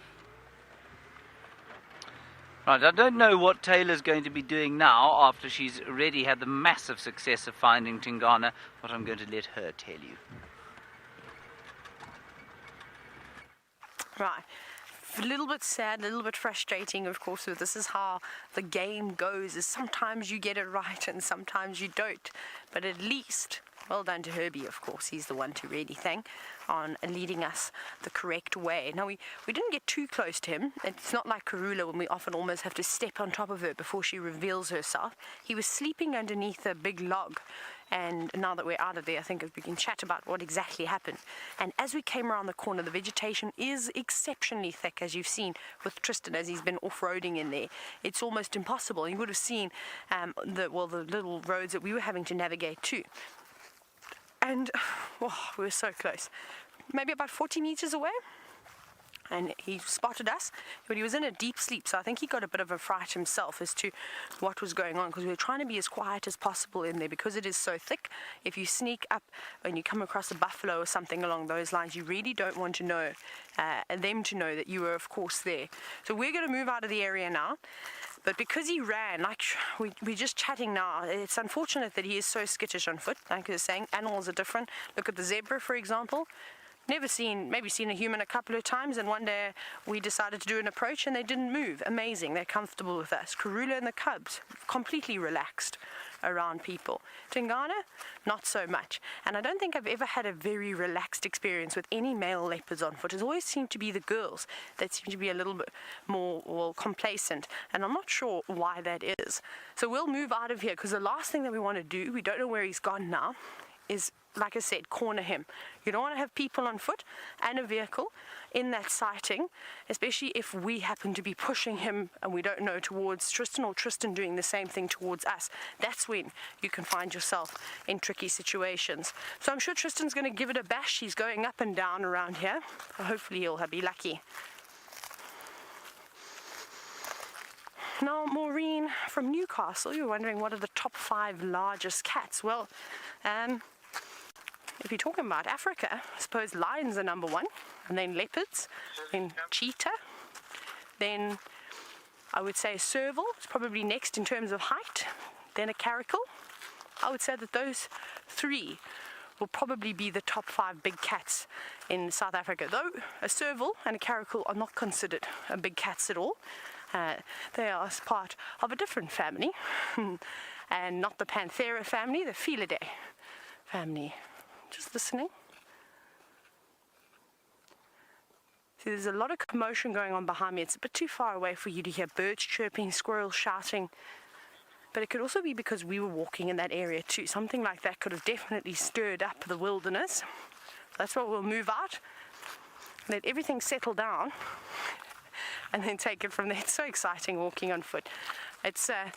It's unbelievable. The adrenaline rush that you get is amazing. Eggsy, how do you feel? Was your heart pounding? Yeah. So Eggsy's never... Have you walked any big animals on foot yet? None. So Eggsy hasn't even walked an elephant, a rhinoceros, a buffalo. Once. Okay, so rhinoceros he's done. And no lion, no leopard. So something like that, to go in to a very thick area where you're struggling to see even a couple of meters in front of you, which is something, again, you'd never do with geese. That's a little bit dangerous to go into a thick spot like that. And so his heart must have been going, and he's trying to film and everything. So well done on not panicking, Eggsy. Very exciting. And hopefully we'll get you a sighting one day with Karula, because that is the most amazing leopard to approach on foot, of course. Right. Whew! The adrenaline is pumping at the moment. What we're going to do now is we're actually going to go towards Weaver's Nest and have a little look around there and see what else we can find. I actually want to have a look for that purple nut sedge that we briefly looked at this morning and see if we can dig out a tuber. So I'm going to need to go and look for one of those. I'm going to send you across to James now for an update. All I heard there was Taylor's going to look for the purple nut cage. Did you hear that, David? The purple nut cage. I wonder what a purple nut cage is. Right, now, it was here and hereabouts that the Shatar were seen. I see a vehicle on coral driving away at high speed, indicating to me that... Oh, purple nut sedge. Ah, I didn't even know what that is. Taylor's kindly going to bring some back. Right, apparently they were coming south into this area here. So what I think we'll do is drive slowly from shade piece to shade piece. That car has just come out of this area. It may have been trespassing, of course.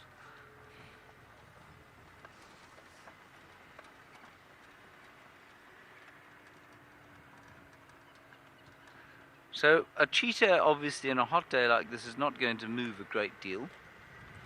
So we will have a look in the shade, and we will go and look next to the water over there, and hope that somewhere in amongst this very long grass we're able to spot spots and golden pelage of Achionyx ubatus.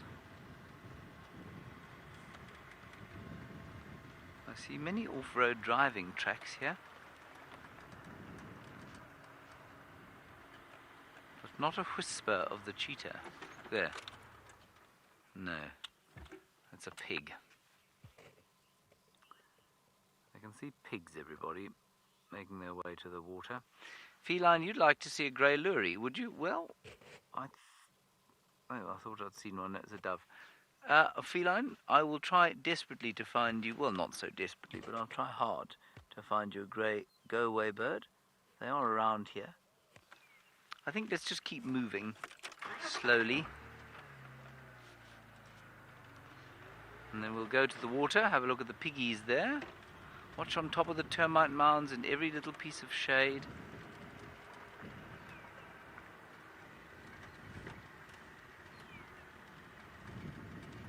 There should be... I'm just listening here, sorry, to the radio. Let me just try and get an update.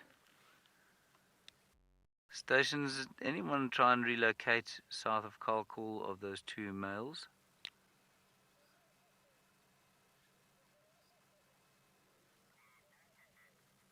Affirmative, did you relocate?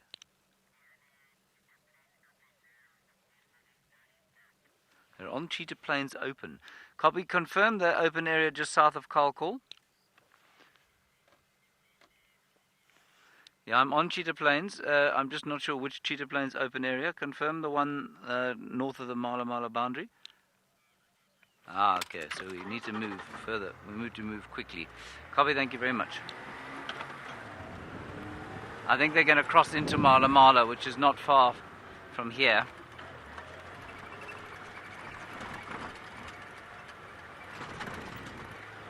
Unfortunately, the radios are not particularly effective in this part of the world. Hold on, everybody. There's a grey lory. There it goes. You get it, Dave? Okay, never mind. I'm sorry. We'll come back for try and find it later. I'd really like to see these cheetahs. I'm not sure if there's anybody in the actual sighting, though. There might be. Woo! Millipede nearly hit him. Hello, pigs. You guys are quite lucky. Cheetah just down here. Now, I think we're probably about 2 minutes away from the cheetah, but I'm not actually sure. Because I can't get hold of anybody on the radio. We're going to go as quickly as we can.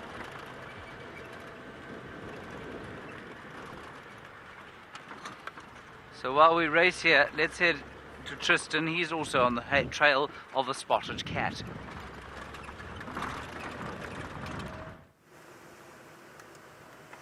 Well, our tracking of Tingana has failed. We've not found any sign of him. It is so thick inside there. We tried our hardest to go round and round and round in circles, checking all the little thickets that he might be hiding in, but alas, we've not managed to come up with anything. It is very, very, very, very difficult to find anything inside there.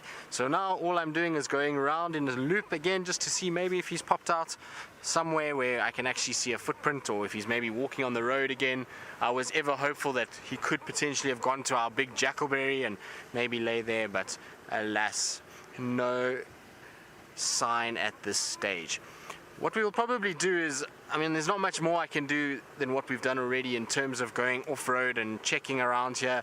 Like I say, once he's seen somebody on foot and he's gotten up and moved very quickly away, it means that he's going to be a little bit wary of what's going on around him. So in all likelihood, he's going to find a very, very thick, dense area, and he's going to lie down, and that's where he's going to wait, and he's going to wait for all the noise and all the chaos to kind of go away, and then potentially he's either going to get up and start walking and carry on with his territorial patrol, or he'll find a new place to go and rest that he feels like will be a lot safer and a lot more quiet than what he currently was in or what we had him in. So we'll just have to see. I think the best plan is to carry on with our drive, go see what else we can find, and go and enjoy the beauty of the afternoon, and then come back here a little bit later with a spotlight and just drive around and just check if he hasn't come out onto the roads. I'm pretty sure once he starts to wake up that his next approach will be onto a road, and then he's going to start moving. And it's going to be a lot easier for us to find him and a lot less invasive on his well-being for us to do it that way than to go barging through thickets like this and crashing over trees. Also, we don't want to destroy Rusty in the process, so far better to actually just give it a break for a little bit and come back a little bit later. That's what I think we shall do. But it's amazing, had we had 100 meters more to go with the vehicle, we would have found him with the car. Where Taylor found him, they showed me the spot. It literally was 100 meters from where Viam and I turned around, and like I say, we just couldn't get a car any further than than where we were. And so it just shows you, sometimes you miss it by very, very close margins, and it goes that way. At least Taylor found him and you got a brief glimpse of him, and like I say, hopefully this evening he'll come out and we'll be rewarded for our patience. It's been a frustrating 2 days with leopards for Viam and I. Right, now I may have been struggling to find spotted cats, but it seems like the legendary Mr. Hendry has come up with the goods once again and has got the 2 cheetahs on cheetah plains. There we are, everybody. Spotted kitty in the grass. 2 of them, the cheetah brothers of cheetah plains and surrounds. Now, they're not far from the eastern and southern boundaries, so I'm not sure how long we're going to have them for, but we'll stay with them for as long as we can. God, that is wonderful. Isn't that a lovely shot of them standing there in the grass?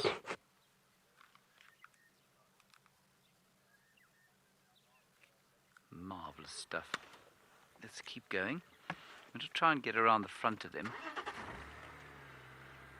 Just is a car in front of us, so I don't want to create any consternation there. One doesn't want to create too much consternation ever, really. Inkomo. Van'wanyani va ta fika. Okay.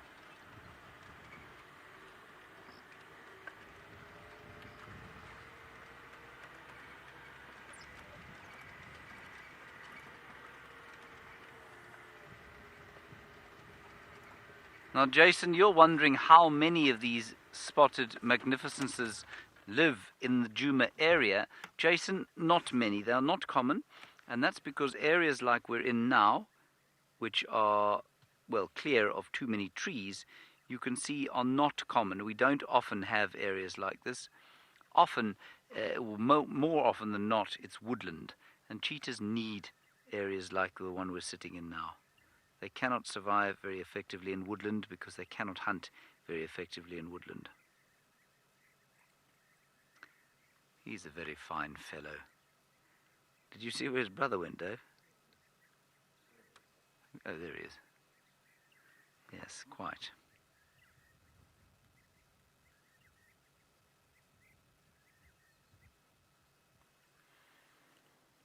Oh, and the smell coming off this grass. Imagine the best kind of cut grass smell you've ever smelt in your life. Multiply that by 10 and you get something close to how wonderful this really, it's a fresh, I hesitate to use the word verdant again because I use it all the time, but it really does smell gorgeous.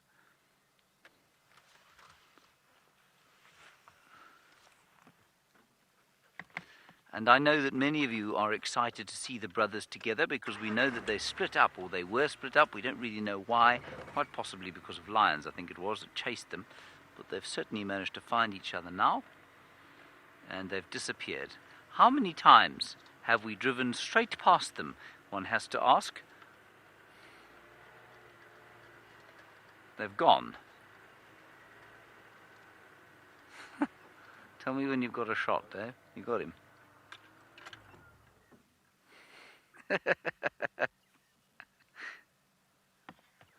Now, I imagine they quite like that because it means that no lion can spot them either.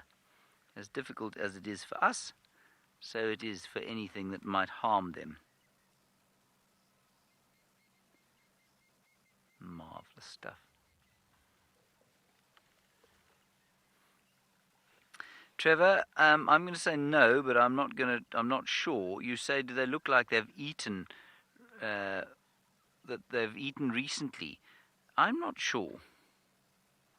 I would say no. I don't think they're starving to death, but I don't know when the last time they ate was.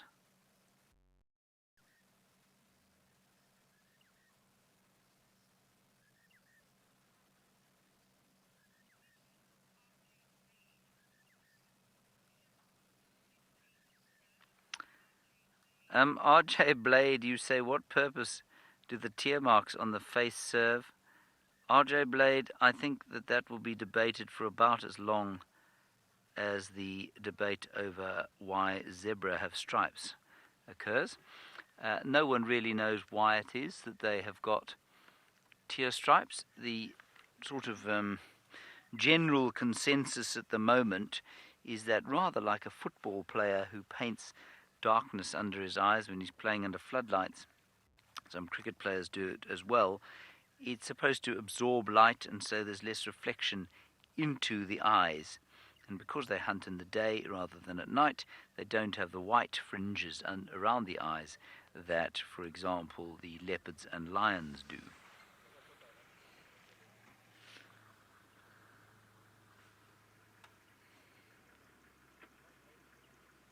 I'll just keep an eye on them. Now, poor old Roy is trying to get a view for his guests, but it's not easy. They don't have the advantage of the camera, and if you look at that picture there, there's the other chap stuck his head up.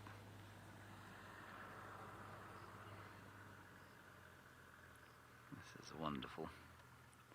And the shadows are lengthening, as you can see. Oh, this is wonderful stuff. We might just try a little sneak forward. Should we try that, David?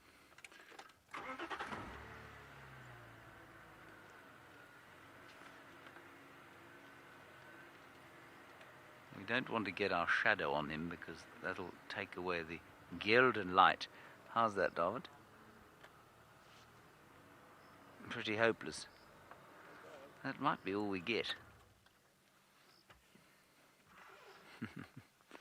Now, of course, we are to get out of the car, then we'd have a wonderful view, briefly.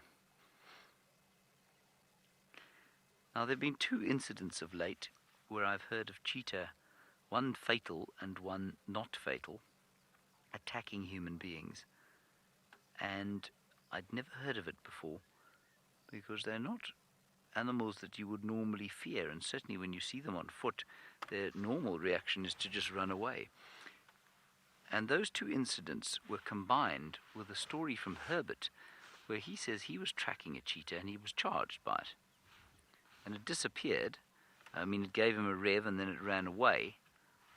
But the point is that it chased him, or did give him a rev. And that's just not what we expect from cheetahs. And so they're not to be underestimated. Beautiful view of the spots there. And if you're ever wondering what the difference between... Oh, look at that. Look at that. Isn't that wonderful? If you're wondering, what was I saying? What was I waffling about? Oh, Herbert. And that sort of thing. We don't think about them as being, we think of, because they're so low down in the predator hierarchy, we think of them being fairly sort of insignificant almost, and tame. They're not. These are wild animals, wild cats. Now we've got a question about why they're always on cheetah plains. Well, the answer is because it's open. It has these open areas. You'll never find them around the lodge. You'll never find them in those woodlands where we often see elephants and often see nkanyeni and sometimes guchava. But almost always they are found here in the open areas. And what they do is they move between the open area here down into Mala Mala. They come up through here. They go up through Torchwood and Nkoro, which is not far from here. There's some clearings there. Then they go all the way up into parts of Buffelshoek, where there are different kinds of clearings. They're gabbro clearings, and as opposed to these sodic clearings. And they hunt between those areas, and then they come wandering down, and their movements are actually relatively predictable.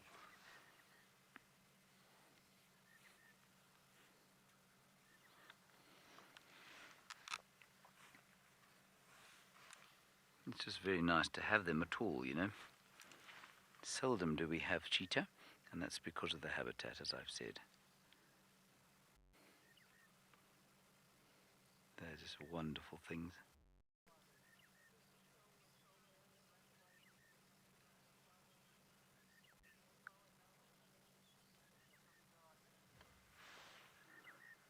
Just question again, please.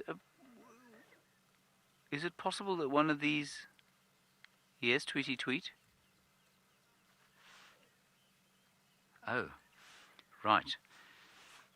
Yes, Tweety Tweet, that is a very, very fair assumption. You say, is it possible that one of these two is the father of one of the, or of the cubs that was seen recently on Buffelshoek? Tweety Tweet, I'd say it's more than likely. There's not a lot of cheetah around here. We know that, and so it's highly likely that one of them, one of these chaps, is the father. And the females also, I mean, they're not common around here, so it really is not inconceivable that one of them is the father. Now, for those of you who don't know, there was a female and 4 cubs found on Buffelshoek recently. I'm just going to quickly ask how many people are coming to the sighting, because my radio is not working very well. Vangaki vata figara.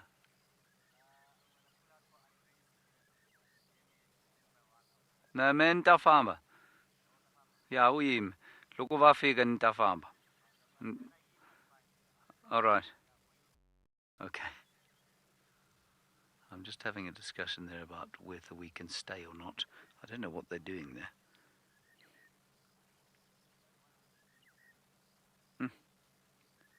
Maybe smelling... Can't be another female, surely. Oh, that's beautiful. That's stunning.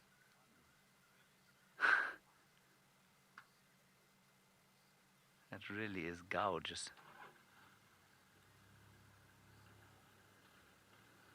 Maybe there's water there. See them drinking maybe water? There's definitely a hole.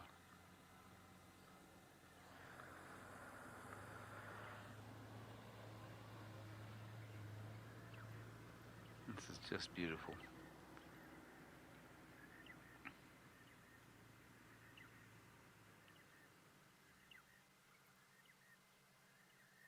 Right, we're going to turn around now because they're going to start moving. Now, Susan, all the way from Germany, you're wondering how old they are. And Susan, I must confess to you that I've got absolutely no idea. Potential lifespan 12 to 13 years. And I don't think they look old to me. They look fairly well muscled, not in any kind of distress or difficulty. So I'm going to say in their prime, between 4 and 5, maybe 6. Could be up to 8 though, you know. I wouldn't say they're older than 8, but I might be wrong. You know, I've spent so little time around cheetah in the same way that you've spent relatively little time around cheetah because, well, you watch these safaris over here and we see leopard far more frequently than we do cheetah. I couldn't tell you exactly how old they are. And, you know, where I look at a leopard and give you a vague guess as to its age, the cheetah are much more difficult.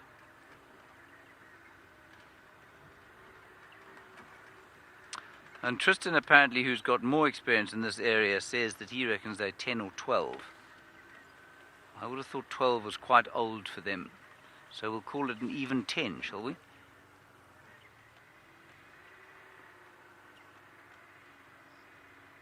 Yeah, they come into a slightly more open area here. These chaps are going to disappear. Oh, monotonous lark in the way. Yeah, I think they're going to cross over the boundary, I'm afraid. I'm going to try and get in front of them so we can get a slightly better view. But the boundary is now coming up, unfortunately, quite quickly.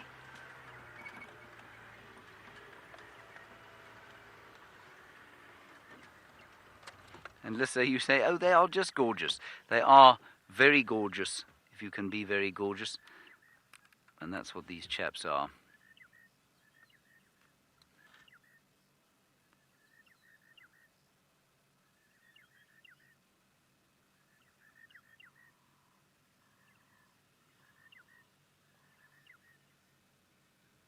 Isn't that wonderful?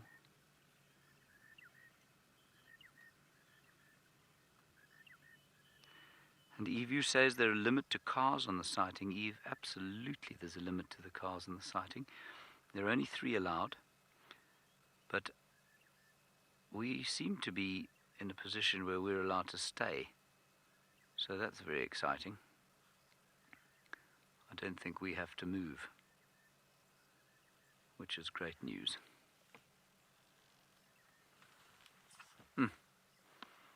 Because no one else is here. And these chaps are about to, unfortunately, cross the boundary, so some people are going to miss out on what we have been thoroughly enjoying. Ooh, there'll be a bit of a territorial marking there. That's what's going on there. Sniffing, just to tell. Is my scent correctly placed here? Yes, apparently it is. And whenever I've watched these chaps, one of them does a lot more marking than the other. I'm not sure why that should be the case.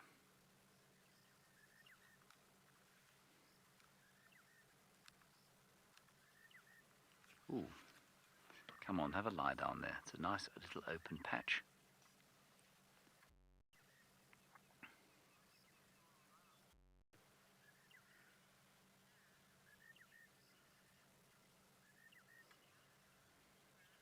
Rand, it is yes and no, you say. Is it true that they don't have retractable claws like other cats?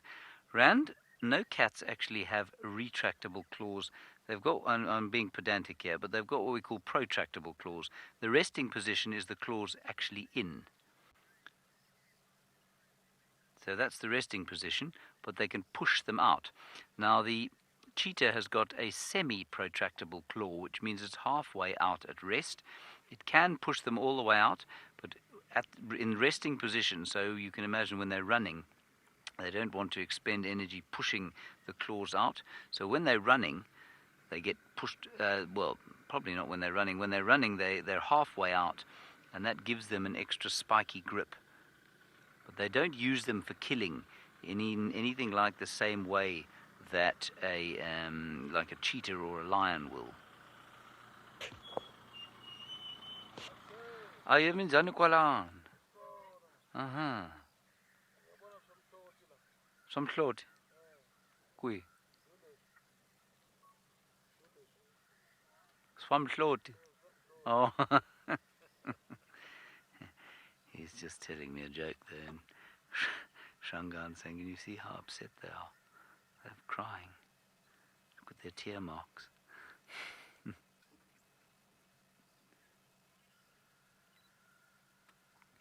And Tony, you wondering what language I'm speaking. It's a bad Shangan, I'm afraid. I'd love it to be much better than it is.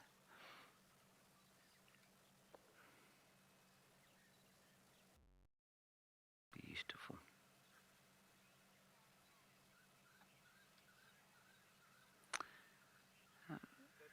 Lady Starfire, you say, have I ever seen a cheetah at full stretch, running at full stretch? And the answer is, yes, I have, but not for an extended period. So I've seen a cheetah running and then sort of disappearing into the bushes. I haven't seen those classic sort of shots that you get largely of East Africa, of course, when they are herring across the plains and the cameraman's managed to get them in full flight for a full chase. I haven't managed to see that yet.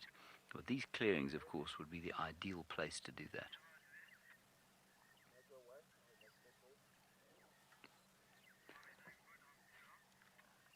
Your two-vehicle sighting. Your two-vehicle sighting. Oh.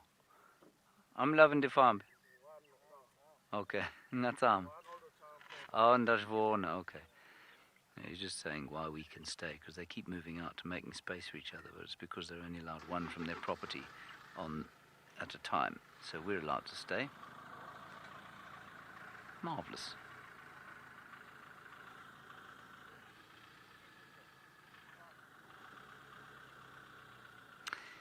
Jenny, your answer is most easily answered by discussing the territoriality. You say, do cheetah fight when they meet up?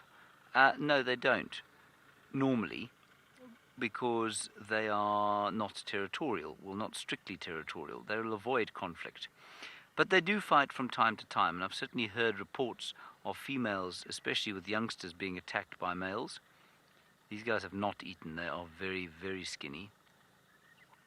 And if we're trying to assess their ages, if we look at the one that's in front there, Dave, you can see very moth-eaten ears. So maybe they're about 10. I can't believe that they're older than 10, though. They might be. I wonder if anybody's known them since they were cubs. I'm not sure when the first time they were seen on safariLIVE was, but of course we've only had cheetah plains for just over a year.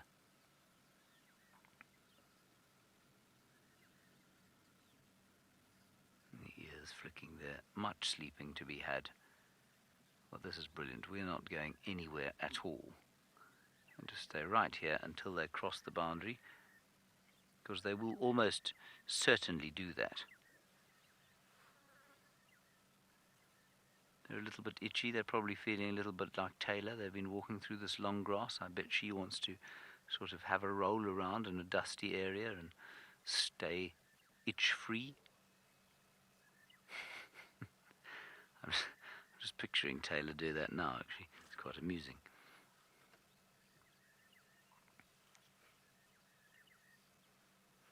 And all around the monotonous lark's call. Light starts to soften, the shadows lengthen as we head towards another gorgeous low-felt African evening.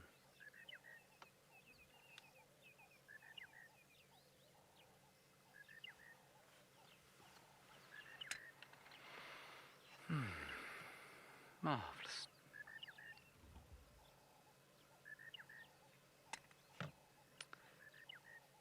What else can we... Let's just try and maybe move slightly round the other side there. And while we do that, let's head across to Tristan. Apparently he has something that cheetahs like to eat.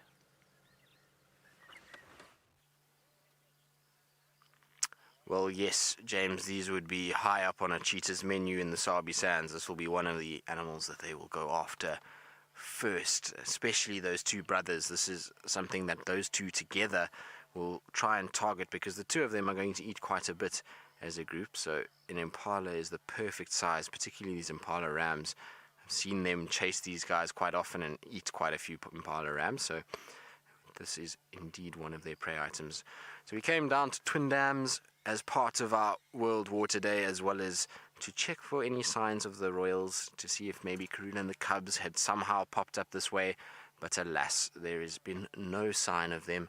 apparently the two cubs were seen in Little Gowrie, which is just to the south of us, so they are in that side and apparently nowhere near the boundary at this stage, which is not ideal news. It's not exactly what we wanted to hear, but they said they haven't seen any sign of Karula for the last 2 days, so I don't know where Karula is at the moment. Maybe she'll miraculously pop out somewhere on our side and we'll get a really good sighting of her. It would be great if she was on the side, because then potentially she could be hunting and go back south and then bring the cubs back this way, because the cubs are not going to move too much without Karula's initiations or initiating the movement herself. But Twin Dams is very quiet otherwise. It's just the impalas that are frolicking about. So I think what we're going to do is, in more than likely, start trying to head back towards where Tingana was. What do you think, Vim? Good idea? I think so. I think we're going to try and start heading back towards where Tingana was and see if maybe he's now woken up. It's that time of the day where he should start getting moving. So we did a big loop around just to see if there was anything going on. I was looking for any signs of elephant tracks as well, going to any of the water holes. So we checked around Quarry Pan, Buffelshoek Dam, and there was very little out that way. Just the 3 hippos that we saw earlier at Buffelshoek Dam, and that's about it. So I think it's about that time that we start heading back into that area for Tingana, and like I say, hopefully he's up and moving and he's going to be out in the open and we're going to be able to see him easily. It should also help when we have a spotlight. So spotlight will pick up his eye shine, so even if the bush is very thick and he's sitting somewhere where I can't see, normally with the shine of the light I'll pick up his eyes. Now what have we got here? You see in the dead tree there? Looks like we've got an Egyptian goose on a nest, and then above it looks like a Wahlberg's eagle. Oh no, it's both Wahlberg's eagle. Now isn't this interesting? It looks like they are busy constructing a nest, which would be crazy because this is right at the end. Oh, it's got some carcass there. I can't see exactly what it is actually. So they're not using that nest at all. They're busy feeding with something. And you can see that Wahlberg's eagle is a very pale whitey cream color, which is very different to the Wahlberg's eagle at the top of the tree, which is very, very brown. Now, even though those two look completely different, they are exactly the same species, and these two will be, more than likely be a pair together. So it does happen that they pair together even though they are different colors. You won't find a situation where a pale form will discriminate and only go on to another pale form and mate with that, so they'll actually form a breeding pair even though they are different colors. But I don't know what it's got there. Whatever it is quite large. Now, Wahlberg's eagles generally are birds that hunt other birds. They go after things like red-billed quelliers and sparrows and the like. So that is a really large meal. And I just see this nest and I wonder if maybe an Egyptian goose didn't have chicks in that nest and these two maybe have come and stolen it, or they've managed to find themselves something like a scrub hare that they've been able to take up there. It's impossible to tell what it was. When it picked it up, it looked like just bones that had been fairly stripped. So whatever it was, it does have quite a big skeletal mass. So I would imagine small mammal or large bird is what that is. But isn't that amazing? These pale form Wahlbergs are absolutely beautiful. They've got a very, very cool color. Very nice, Vim. Well, we didn't manage to find the spotted predator, but at least we got a bird of prey eating. That's quite nice. I'm going to take the road because the road actually goes a little bit closer. Maybe we'll get lucky and it'll pick it up and see what it actually is. And while we try reposition and actually see what we've got here and what these Wahlbergs are eating, let's go across to Miss McCurdy and see what other adventures she's gotten up to since she found Tingana on foot. Well, it's been very exciting. We just had a buffalo at very close quarters. It was wallowing in a pan, but the grass was so long we just saw the horns sticking out. We were maybe about 30 meters away, so we very, very quickly crept out backwards back into the drainage system and out of harm's way before it realized that we were there. We couldn't unfortunately really wait around because, as you know, a herd of buffalo, very intimidating, but at least they're not as aggressive as one buffalo on itself. Remember, living in a herd, having lots of eyes and ears, you feel a little bit safer than when you are on your own. But I have found a couple of other things that I wanted to show you. So here we go. Here we get the two most common sedge species. We've got the white one is the white button sedge, and then on the left we've got the purple nut sedge. Then we've got papyrus, Then we've got a piece of grass. Now, of course, you all know my rhyme very well. Sedges have edges, rushes are round, the papyrus. Grasses have nodes, all the way down. So I thought that we might as well, seeing as we're in this drainage line and we've managed to find them all, have a look at the differences. I'm going to put those two down for now, and we're going to look at the sedges. Sedges are really easy to identify. Firstly, if you stare at them, let me just try and, let's bring one of these out and we just flatten the rest of them. Straight away, you can see they've almost, this one is now opened. Remember, the white button sedge is normally tightly together, but it's flowering at the moment. You might actually be able to see tiny little yellow flowers. Can you see that? Just listening again. Yes, baboons. Yeah, just sorry, I heard a noise. So I was looking at Herbie to confirm it was baboons that I was hearing. And then, of course, they're very typical. This one is a little bit different. It doesn't bunch up like the white button sedge. It's constantly open, as you can see, the inflorescence of a flower. But then, of course, the stem is angular. Now, this is a very, very, very young purple nut sedge. I actually tried to dig it out of the ground, but the ground was so hard as well. I didn't quite get the tuber.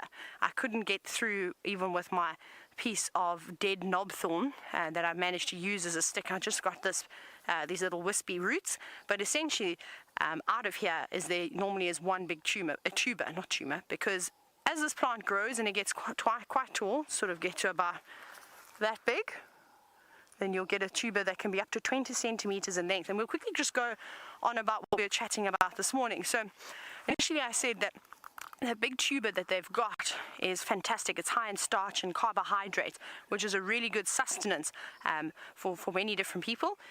Central Australia, the Aborigines used to use it as a staple diet, as well as African countries, many different African countries.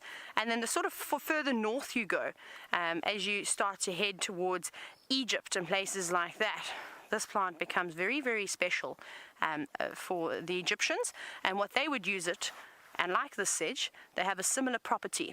And obviously in dry areas, it's like the bushmen having to store water is probably one of the most crucial things out there, though.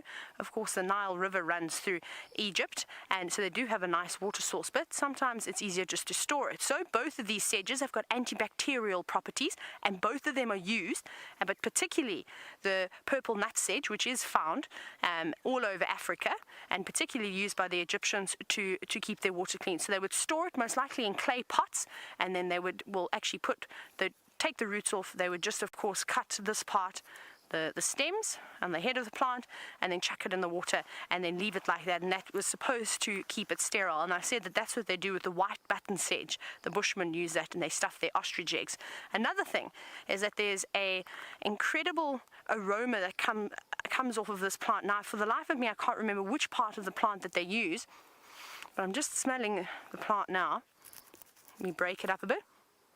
No, it's not the stems. So it must be, they must do something with the roots, maybe the tuber, maybe the inflorescence, I'm not sure.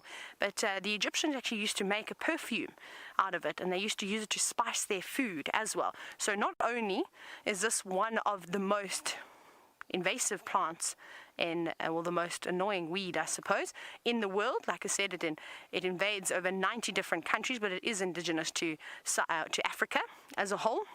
But it is also very, very, of course, useful. Now, again, I've been picking my brain as we've been walking around. The Australians also used this. It was many, many years ago. They actually used a specific ingredient, and I have a feeling it's the same part of the plant that they were using to perfume themselves in wine. And if I'm not mistaken, I think it was a Shiraz that they used it in, but I can't remember the life of me what this name is, but I've got it written in my notebook, so I shall learn it tomorrow and for tomorrow's sunrise safari, and then I'll tell you about it.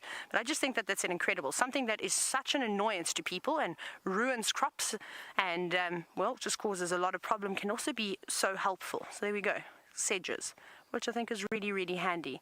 And as you can see, it's really hot out here. I'm sweating quite a bit. Right, now Lara Moore, you're wondering what the tuber tastes like, and that's one of the reasons why I wanted to dig it up. I was hoping to find a couple of bigger ones, and we're actually walking in this drainage system at the moment because this is a good area to find them. Also, the soil is nice and soft, so we'd easily be able to dig down and pull the whole plant out. But sadly, I'm not having too much luck this afternoon. We're walking in a different area as to where I found it on drive this morning, but we'll go back there at some point. They're not going to run away. So Lara, they say that it tastes very, very bitter. That's what all the books say and everything says about it, and that's why I wanted to try it for myself. But it is edible, and it's very, very good. It contains a lot of moisture in it, and like I said, a good carbohydrate to have and to know about it. But eventually we'll get it right. We'll eventually dig an entire one out, and we'll have a taste of this beautiful tuber. But isn't that cool? Something different, something new, but I'm going to try and keep it a little bit intact because I want to show James's particular sedge. And it's just amazing as we walk around our chairs. We all got different eyes and we always pick up different things. And this thing particularly caught my eye. I remember reading about it many, many, many years ago, but I'd never actually seen it. And then while out on bushwalk with Herbie, we were walking through here actually, and this is where I found my first one. And it looked exactly like a sedge. I picked it up, I felt the angular, of course, shape of the stem, and I went, okay, well, it looks very much like a stem with these little leaves coming off the inflorescence. And I thought, well, it must be that.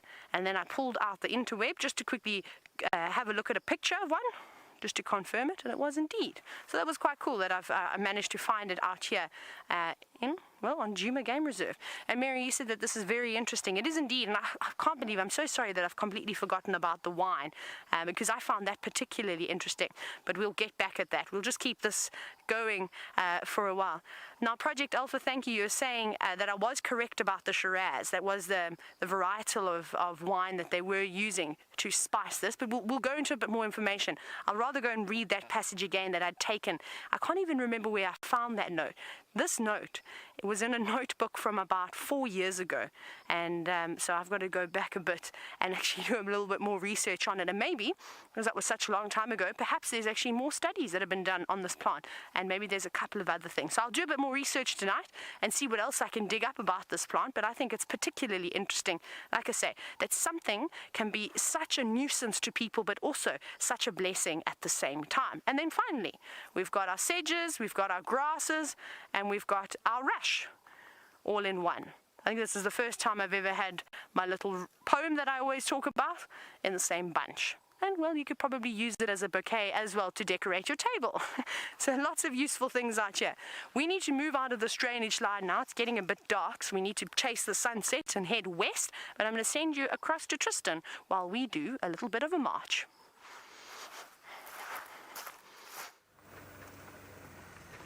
Well, I think Taylor's going to have to march quite quickly because that sun is already set off in the western horizon. So I think she's going to have to walk quite fast from where she is. I drove past her tracks just now, so I know she's quite far south of where we are. And there's quite a little walk back to the camp.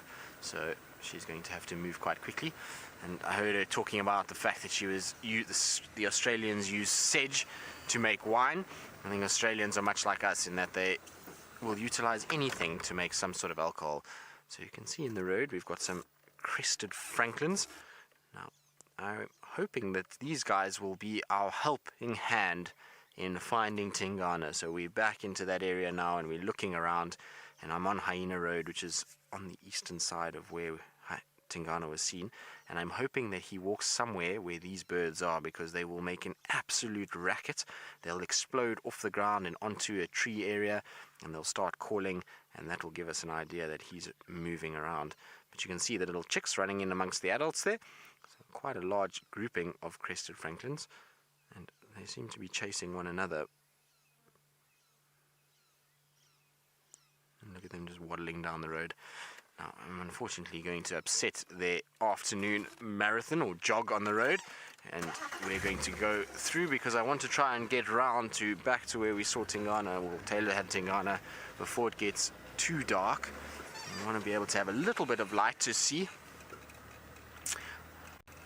So it will be good if they do pop out some more, if he does pop out.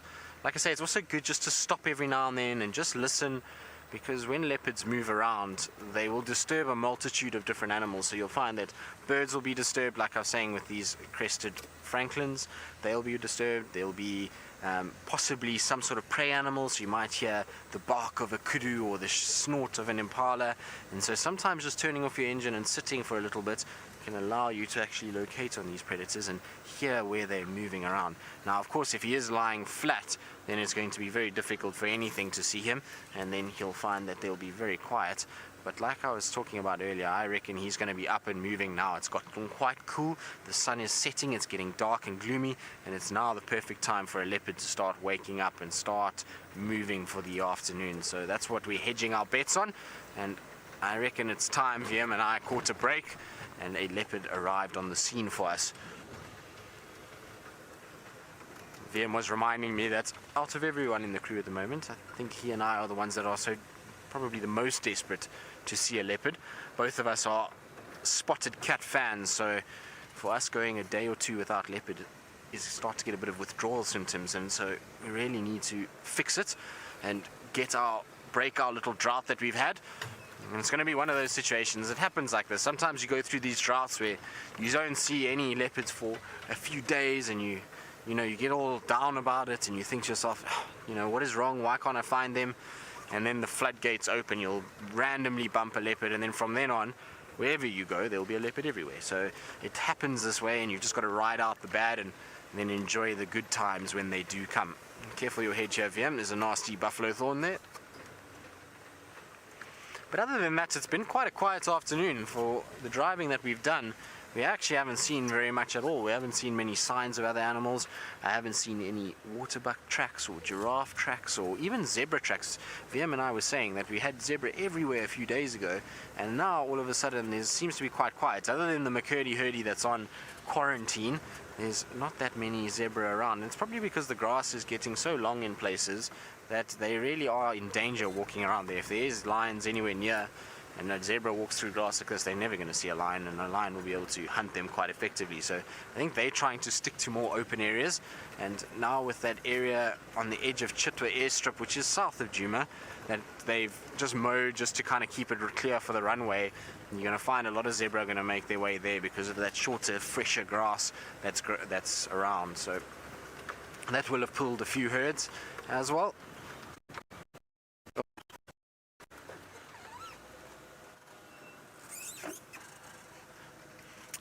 Okay, you're wondering if the safariLIVE team can cross boundaries. Sorry, Rusty's not first.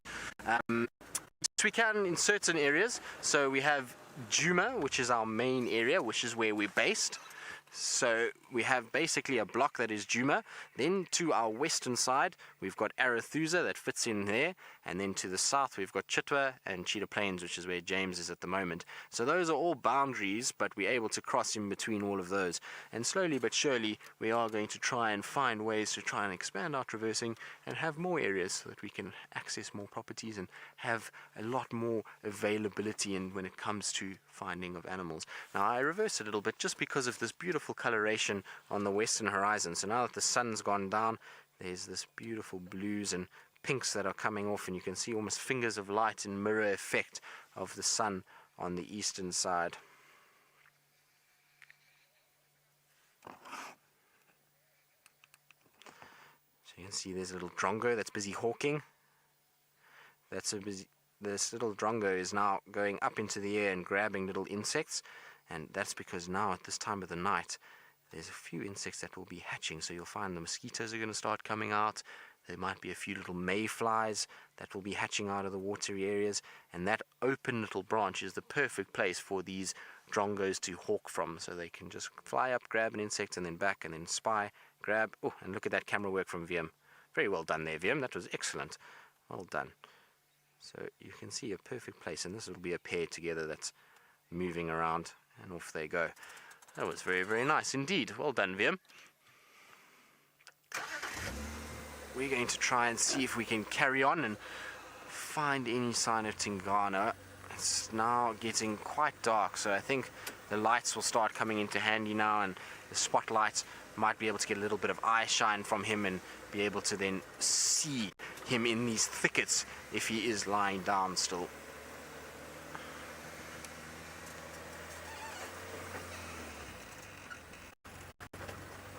Right, so we're going to go through a bit of a bad section now with signal-wise on Rusty, so we're going to go across to James, who I think is still with those cheetah, and I'm very jealous. He seems to have had a beautiful afternoon with them in the golden light, so let's see what they're up to and whether they've woken up or not. Here we have the cheetah, everybody. We haven't moved from them, but I'm afraid they've moved from us. They're now in northern Malamala, where we are not allowed to go on account of the fact that, well, you know, people are just so, well, they're just quite picky about who drives where and how and why. Unfortunately, we've got just one more view of them. We were just moving the camera there so that the vehicle behind us could go away. That wasn't meant to be a joke, David.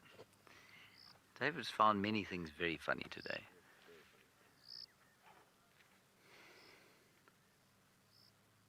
Now we are going to have a school drive joining us at 6:15. Nighttime African Safari School Drive. Hope they enjoy spotlights. And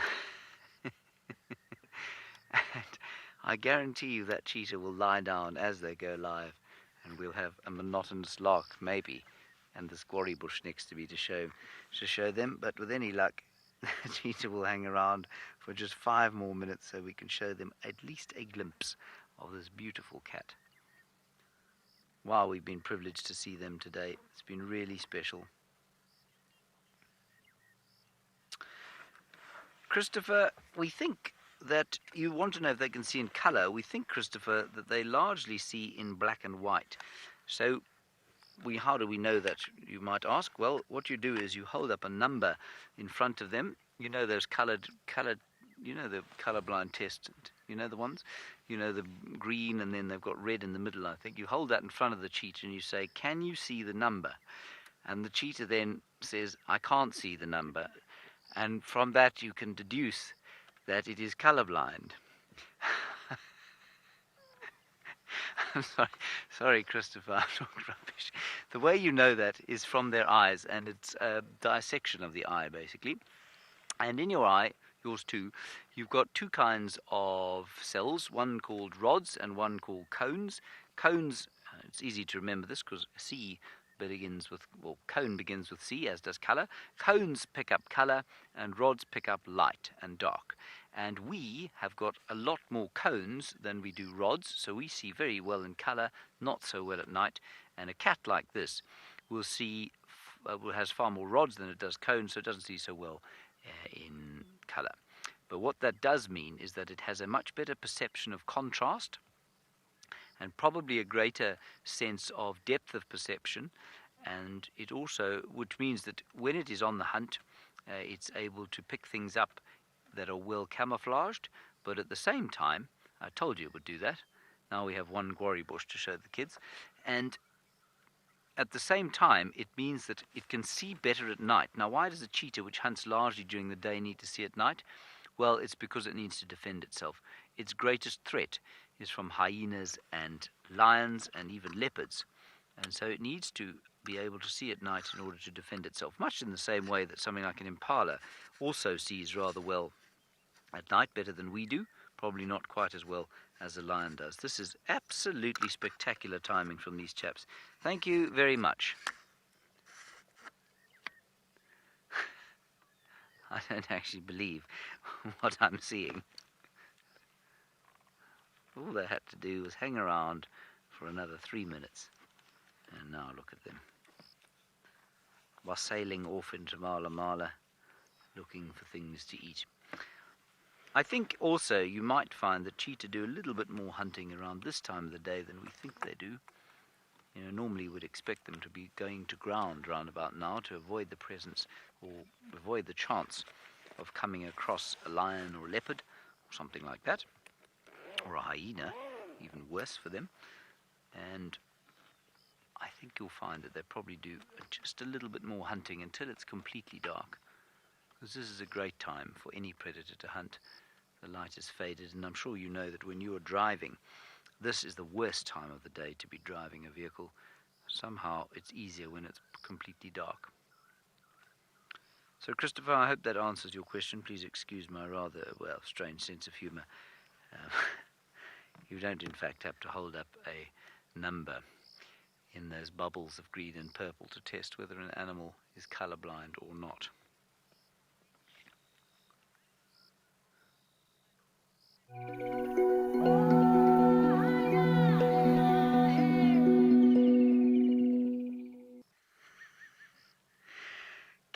everybody from the schools. It's wonderful to have you with us. I've now completely forgotten what schools you come from. It's wonderful to have you with us. My name is James Henry. David is on camera. That's his thumb. And you can see a beautiful, beautiful horizon there. And what we've got there is a gorgeous horizon of the sun that has just set on Africa. Now, it's Colwood and Pelham schools, I think, is what we've got here. And it's great to have you with us for the next 45 minutes. Please talk to us. Ask your teacher anything you want. Now, I'm going to tell you that it's going to get dark quite quickly. And that's okay. It's quite exciting to be out here in the darkness. But sometimes it can be difficult to see things. So we must ask us questions. Let's have a nice conversation. Also out on drive, we've got Tristan, and Tristan is looking for a leopard. Now, I believe you did see the cheetah that went walking off. Oh, we can still see them. There they are. Now, unfortunately, we can't get any closer to those cheetah. To the left, Dave. Right, sorry. Yes, right again. And there. There we go. Wow. That's lucky. There we have them heading off to hunt. Very, very lucky to see them at all, and I'm glad that you've been watching them. That's fantastic stuff. So I hope you're having a good day at school, and I hope that you will enjoy a fun little safari with us. We're going to watch those cheetah until they disappear. And as they disappear, you know I have the best possible news for you. My friend Tristan, who is very good in the bush, he's just found a leopard.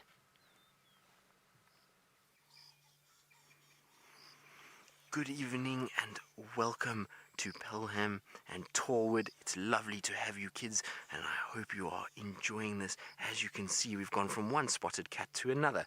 Now, my name is Tristan, as James mentioned, and on camera today I've got VM the wildebeest, and we have been fortunate enough to come down the road and find this beautiful leopard sitting in the middle of it and just taking it nice and easy. So if you've got any questions about the leopard, feel free to ask. You can ask your teachers to send through any questions that you might have. We'd love to hear from you guys and hear all the questions that you have on any of the African animals out here, and we'll try our best to answer as many as possible. But enough of me. Let's have a look at this beautiful male that is sitting ever so nicely in the road. Mrs. Henderson, good evening to you, ma'am. I feel like I have to say ma'am because when I was at school we had to call our teachers ma'am, and it's only polite. You want to know what time it is? Mrs. Henderson, it is 6:20 in the evening. It's just, the sun has just set about 5 minutes ago, and this male leopard, we were looking for him all afternoon, and he was hiding from us and taking it nice and easy in the shade. But now as it gets a little bit cooler, so he's going to start waking up and begin his territorial patrol as he moves around, and also he's going to be looking for food. Now, we did see him this morning and he was quite hungry, so I think he's definitely going to be looking for any signs of prey items that may be around. Oh, you can see he's got a big itch there on his chin. So he's giving himself a good scratch. Isn't he beautiful?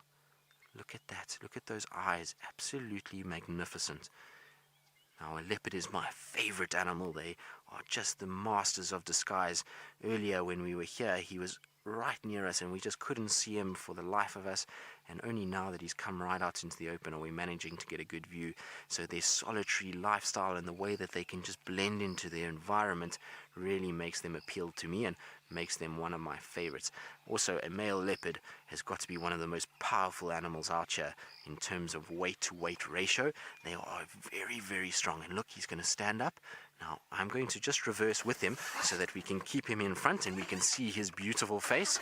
Now, I don't want him to get too close because otherwise I'm going to maybe push him off the road, and I would rather he stayed on the road. So we're just going to slowly back up as he walks. But isn't that magnificent? Look at that. And you can see his face is a little bit dirty. He's been rolling around in the sand. So all that is sand on his face. Tingana, what have you been doing? So he's obviously had his head somewhere. Now, I wonder actually if he hasn't been trying to hunt warthogs. So warthogs like to spend their time in burrows, in termite mounds or in holes in the ground, and male leopards love warthogs. And so he maybe has stuck his head inside a termite mound, and that's why we're seeing this dirt all over his forehead. It's very seldom that you'll actually see a dirty leopard. Leopards are very good at grooming themselves, but Mr. Tingana, you are looking very dirty today, my boy. You need to groom that face out a little bit.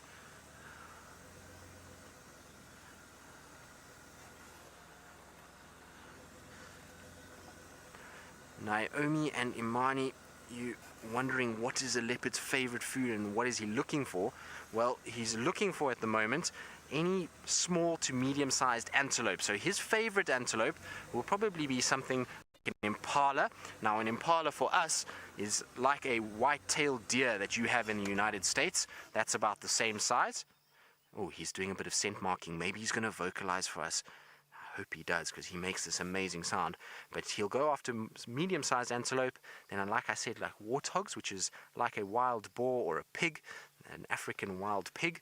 And then he will also go after varying other prey items. Because he's quite a large male, I've seen this particular male take baby giraffe, and I've also seen him hunt baby elephants, not to any success, but I have seen him bring down a baby giraffe and also young wildebeest. In fact, one of the sightings I had of him, he managed to kill 2 young wildebeest that were about a year old, which is a very, very, very big animal for a leopard to bring down. So it's amazing the amount of he had to be able to bring that down, and to kill 2 of them was incredible. And what he did was he put these 2 wildebeest into a tree on either side of the road. So if you parked on the road, all you saw was a wildebeest and then another wildebeest on the other side and this big male leopard.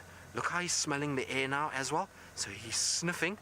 Now, while he is scent marking and patrolling like this, he is also going to be looking out for food. Most of the time it's going to be in a territorial patrol, but as he patrols, he will look for food as well. And if there is any sign of those antelope, you'll see he'll stop and try and get into the bush, and he's going to go.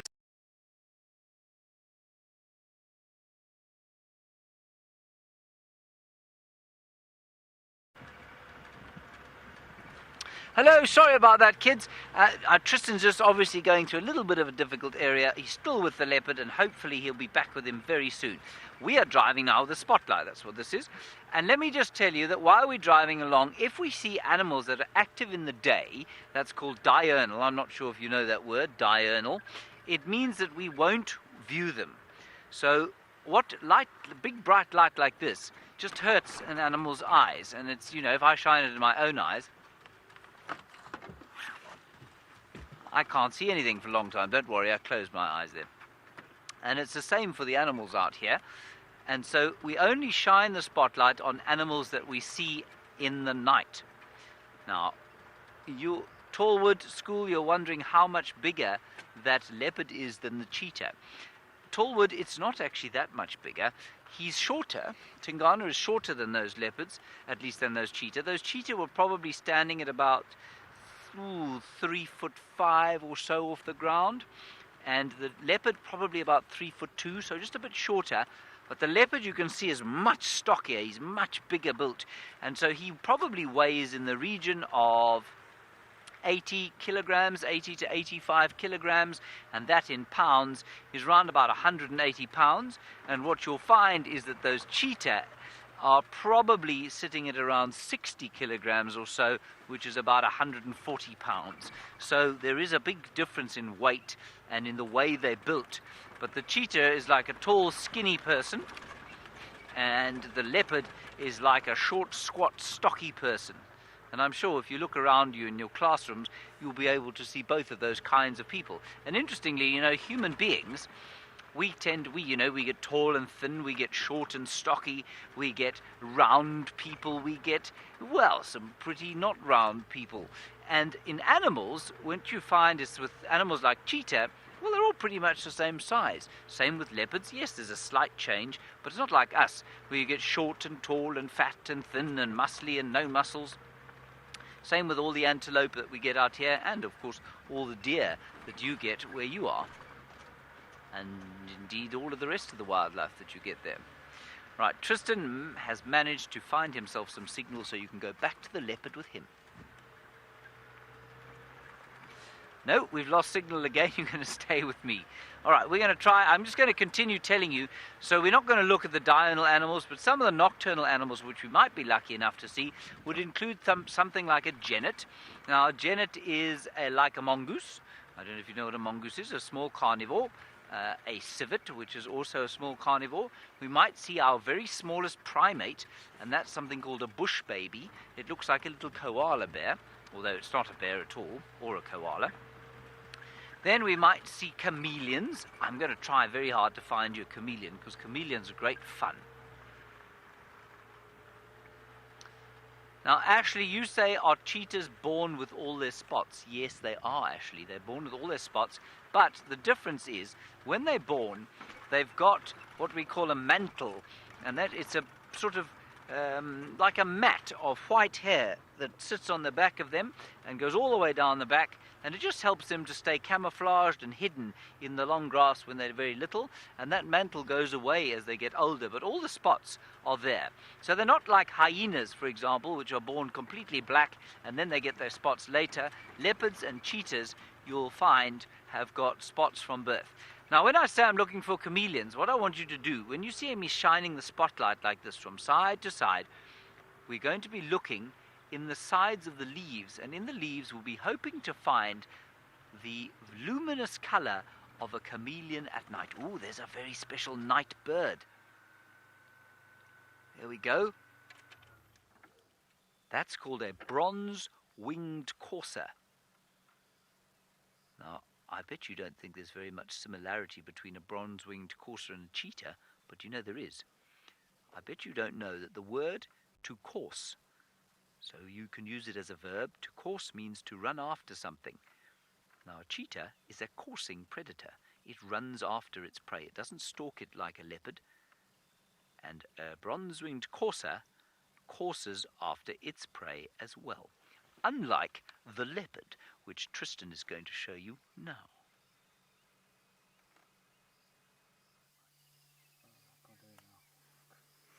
Well, you can see we've managed to find him walking up the road, and you might wonder, why is this leopard and this picture all green?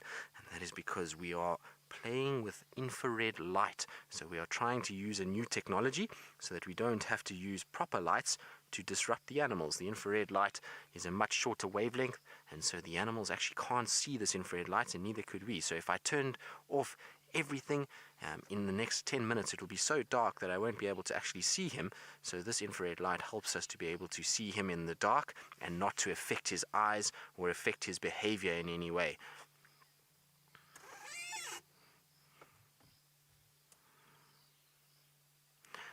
Davian, that's a very good question. You're wondering how the leopards camouflage themselves. Well, they do it by utilizing the spots. So you saw when he was walking, he has lots of little spots that look like they're all broken up. And so when he goes into a bush and it's dappled light, so there's a bit of sun shining and there's shadow and a bit of light, then that coat really breaks up his outline, and that's how he's able to blend into his environment and really match the conditions that he's in. Now, I'm going to start the car and try go forward. We are in a bit of a bad signal area because we're in to cut out that. If I don't carry on, we're going to lose sight of him, so let's rather go up. It looks like territorial march that he's doing, so he's been able to go along and he's scent marking as he goes. Now we're going to go across to James while I just get through this ditch so that I don't lose signal and we don't crash away. So enjoy what James has to offer. Well, we've got something quite special. Ooh, it's a moth. Or is it? Is it a butterfly or is it a moth? How can you tell the difference? Well, I can tell you that this is a butterfly, it's not a moth. And I know that because it's resting with its wings folded up. And it also has got clubbed antennae, except, you know what? I'm talking rubbish. This is a moth called a skipper. And a skipper is somewhere in between. So normally you'll find a butterfly with its wings folded up, and a moth will rest with its wings folded down, but this one is folded sort of halfway, and I think it's a skipper moth. And he's just waiting very patiently there on a tree, and hoping that something like a bat won't come past and eat him. Now what I'm going to be doing, I'm going to just turn the light off, and we're going to look at the horizon, and we're going to have a listen to the night sounds of Africa. Just for 10 seconds.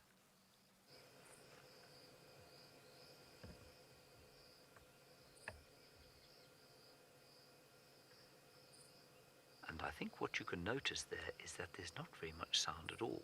Now that's because we're in what I like to call the changing of the guard. It's that time of the day between when the daytime animals go to sleep and the nighttime animals wake up and start calling. Now if you were to come through here in an hour's time, you'd hear frogs, you'd hear nocturnal birds, you might hear a leopard going, you might hear a lion roaring as well. And maybe Tingana will make a lovely sound now. We're going to head straight across to Tingana again, and let's hope that he makes that sawing call.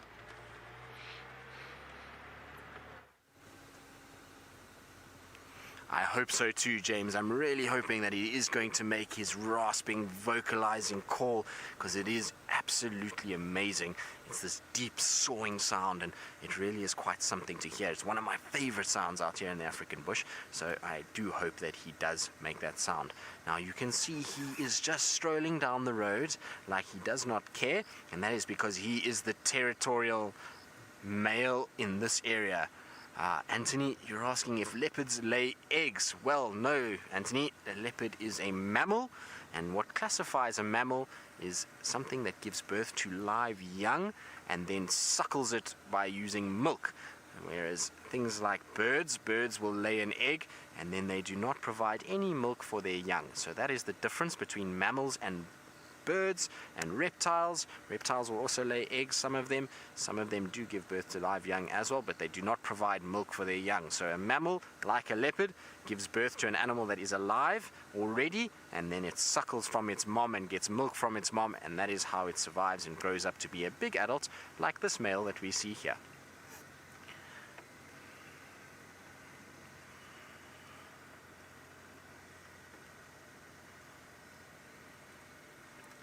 Just look how he's just moving down the road. Like I said, this is a territorial male who's just doing a patrol and is just not a care in the world because he is the dominant male. There's no male that should be in this area, so he knows that he's the biggest of the biggest out in this section, and that's why he can walk around like this. Now, Madison, you're wondering if leopards occur in packs or in groups together.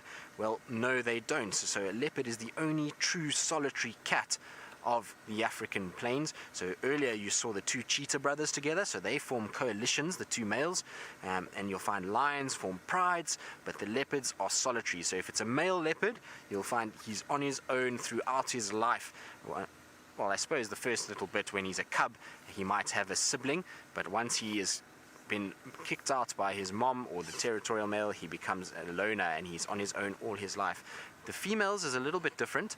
They are on their own except when they have cubs. So when they have their cubs, then they will have other leopards with them, but it's not essentially a pack or a pride together. It's called a leap of leopards, but it is essentially just a mom and her little cubs, and she looks after them until they're strong enough to go off on their own. And that's normally about a year and a half to 2 years that the little cubs stay with their mom, and then once they reach that age, they're able to hunt for themselves, and they can then find their own food, and she then lets them go and start mating to produce the next litter of cubs that she's going to have.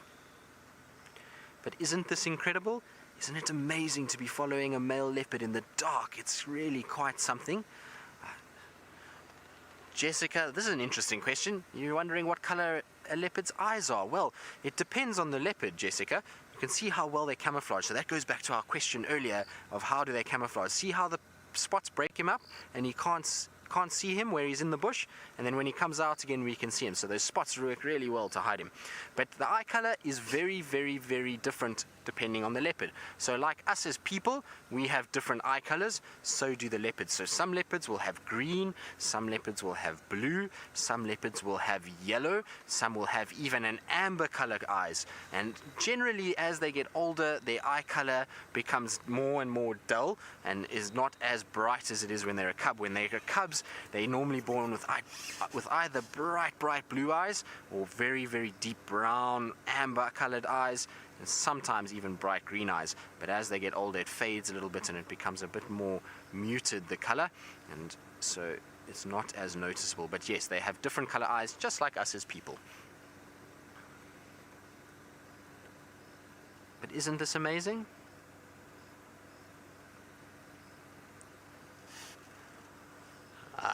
Tall wood. You're all wondering whether the leopards are relaxed with us or would they attack us. Well, in the vehicles, they're actually very relaxed. You can see this male. I'm slowly driving behind him, and he has got not a care in the world. He hasn't looked at us once while we've been driving behind him, so he's very, very used to the cars. He knows that the cars are part of his environment, but we're not a threat, so we don't eat him, we don't take food from him, we don't chase him, we don't try hurt him. So he's worked out that it's okay for us to be around and not something that he has to be concerned about. But on foot is a little bit different. So when we are doing bushwalks or we're trying to track these animals, because sometimes what we'll do is when we try and find a leopard is we'll go off on foot and follow his footprints and try and see where they go. And when we do that, then they can potentially attack us, because they are wild animals, and if they feel like they have been cornered or they are threatened or if they've got something that they need to defend, like a food item, then they can be very aggressive and they can be very, very, very dangerous. A leopard is a really big cat and very, very powerful. So for us, it's something that we need to be very, very careful of. There's been a number of people that unfortunately have been attacked by leopards, but where we are in the vehicles, like what we're doing now, is perfectly safe, because this leopard knows that we are not a danger to it at all. Now you see how he's rubbing his face, and then he lifts his tail and he sprays his urine all over. So he's trying to mark his territory. It's quite incredible how much urine he does. Ariana, you're wondering what sound a leopard makes, so we were talking about it just now.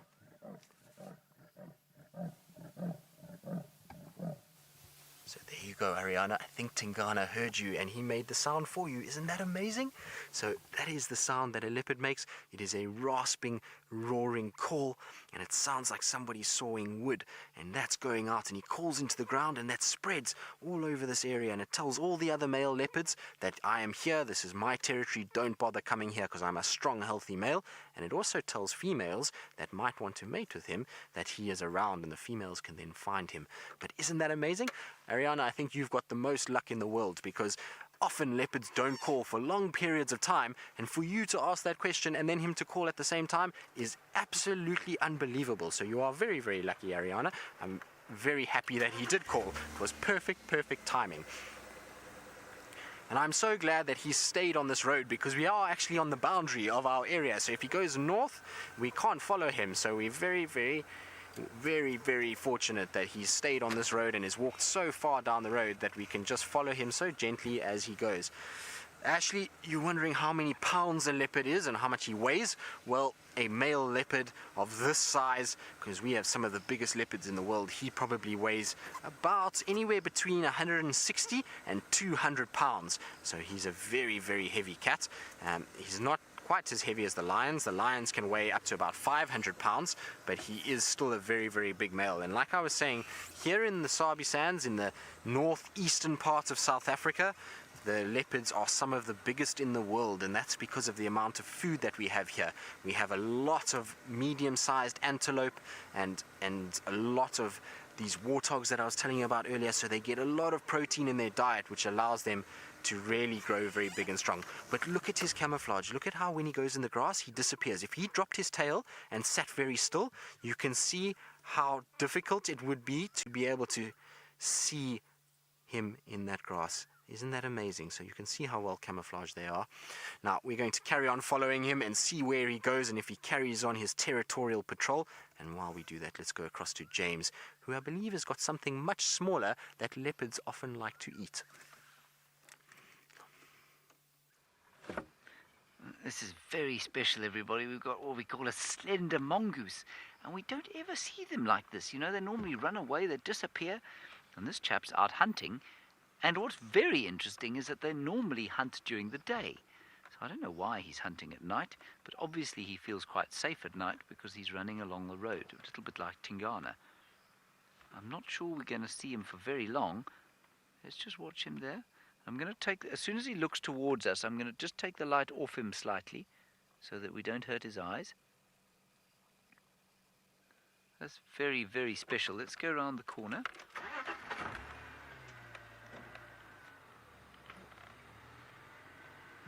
Ooh, Madison, you say what other animals are active at night? Madison, well, like I said, the genets and civets, which are quite similar to that mongoose, which has now disappeared. He's in here.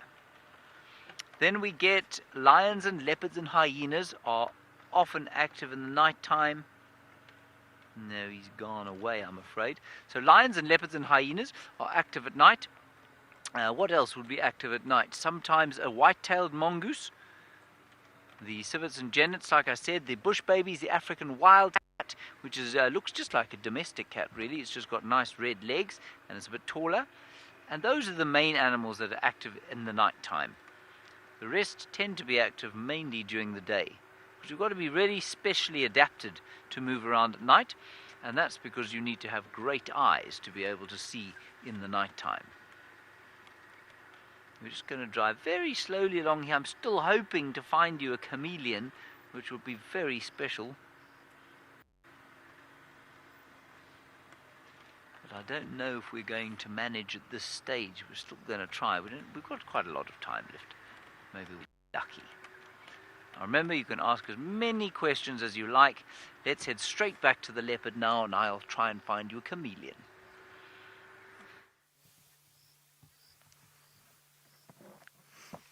James, I wish you good luck on your chameleon. I think you need to get hold of Taylor, because Taylor was the chameleon queen last night. She was spotting them all over the place. I think she had 3 last night, so maybe she can help you with where she had them. But you can see he's still scent marking. Did you see how he jumped up and rubbed his face on the plant there? That is typical of a leopard. They do it very, very often. They always put their head up, and then they've got this little gland in their cheek that they're able to scent mark and leave their telltale sign. So any other leopard that walks past here knows that this is this male, and one that they need to be aware of. And they have a little organ in the roof of their mouth called the organ of Jacobson that they're able to analyze that scent. Kayla, you're wondering where the leopards go to sleep. Well, the leopard generally will try and find a quite thick bush area to sleep. So it will go in under some trees, in some long grass, and they'll try to sleep there. Isn't that amazing? As he's going off into the darkness, it's incredible. We're at that low level with him now, and it's just black behind him. It's really quite special. But they go under the trees and into the grass, and that's where they sleep. And sometimes, if it's a very hot day and there's lots of insects that are bugging him, you can see the insects flying around in the lights. They go towards the leopard, and they irritate the leopard, and you'll find that he'll then go up into a tree and he'll sleep in the tree itself. So you sometimes find them in these big trees, and they're lying on these branches, and it is the most beautiful scene you can imagine. It really is quite something to see a big cat draped over the branches. It is very, very special. So that's where they go to sleep. But now is not time for sleep. Now is time for action in a leopard's world. It's now the time when they move around the most. Chris, this is a good question. You want to know whether cheetah or a leopard is faster? Well, the leopard, Chris, is the cheetah is the fastest animal on land. It runs at about 120 kilometers an hour. Now in miles, that is about 80 miles an hour, whereas a leopard will only do about 70 kilometers an hour. So that is only, about 40 miles, Liam? Somewhere around there. So it's a very big difference, 30 miles an hour difference between the two of them. So the leopard is more a stocky, well-built animal that is designed for power. It's trying to bring down big animals, and then it's got to take them up into the tree. So it's a much bigger, stockier animal, whereas a cheetah is built for speed, so it's a lot more slender. They don't have the same power. Unfortunately, with the leopard, because it's so stocky and well built, it's very difficult for it to run very fast. Now he seems to have gone off the road here and turned down this road, which is great, because I think he's going to go and have a drink of water. There is a little bit of water not too far from here, and I think that's where he's going to go and have a little drink. So I don't want to scare him. I'm just trying to see where he's gone off the road here. Now there he is, going down the road. Now you may have seen some lights in the distance, and that's some game drive vehicles that have some guests that have come from all over the world to come and see our animals, and so they're going to join them. So I'm just going to tell them where we've gone and let them know that we're coming down this road. Mike, we've just turned south now, so just follow my lights, you'll be able to find us. And it's perfect because he's turned the perfect direction. I was very worried that he was going to go the opposite way, which, like I was saying earlier, is out of our area, but actually he's come back into our area and back into the place that we traverse, and so we're able to see them, which is great for a little bit longer.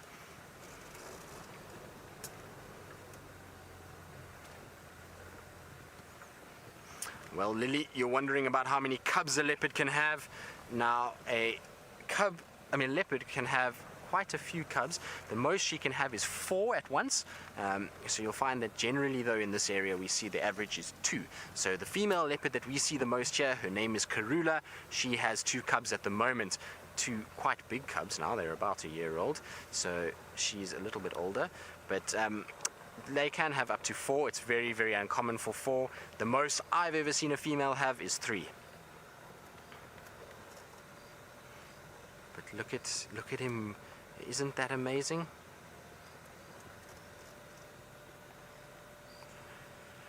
Connor, you're wondering if leopards are endangered or they are in danger of becoming endangered. Well, Connor, unfortunately the reality is that all big cats at the moment are at risk of becoming endangered, and there is a lot of pressure because of the population of people that we have in the world today.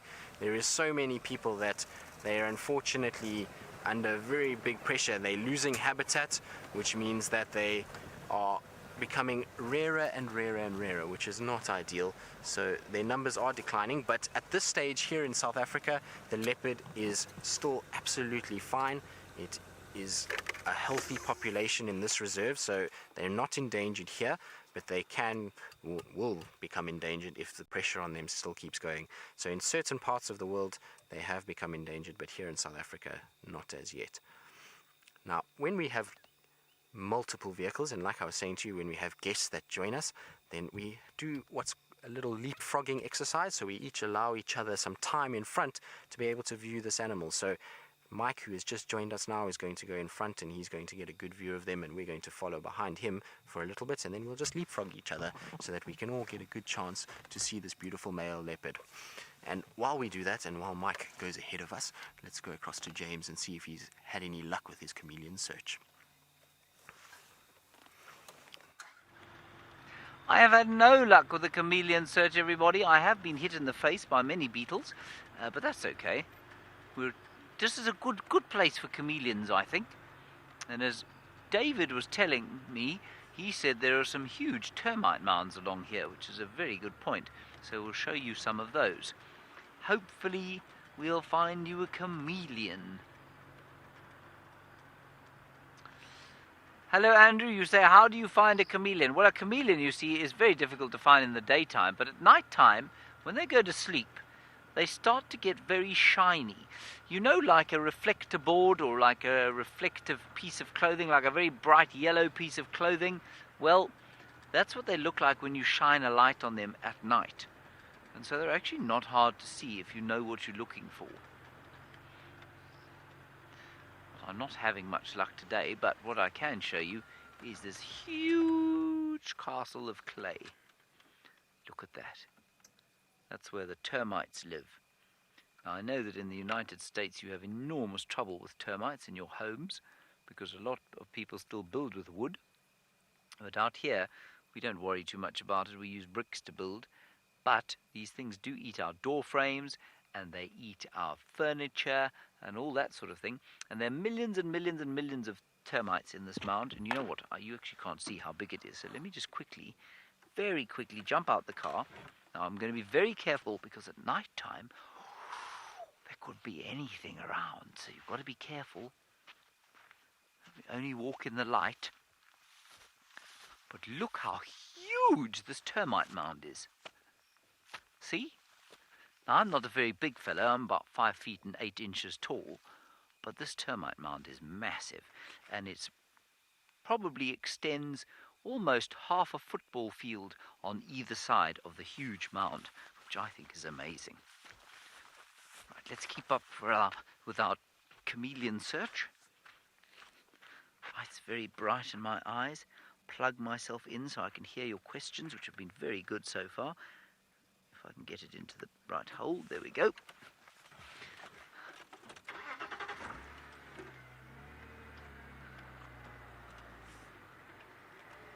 Hello, Mrs. Marciello's class. Mrs. Marciello's class, you want to know where all the elephants are? Well, actually, we've just seen some, but elephants are a little bit like the diurnal animals. They don't like the light. They get very cross if you shine a light on them, and so we turn the lights off when we're near them. We let them disappear into the bush, and then we carry on going. So we don't look at elephants at night, I'm afraid. But there are lots of them around.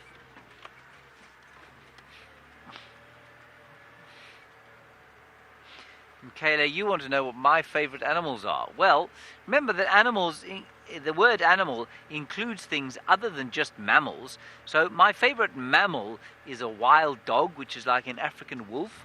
They're very beautiful, about the size of an Alsatian, and they're brown and black and white, and they look very lovely. They've got huge round ears that look like little satellite dishes on the front of their faces.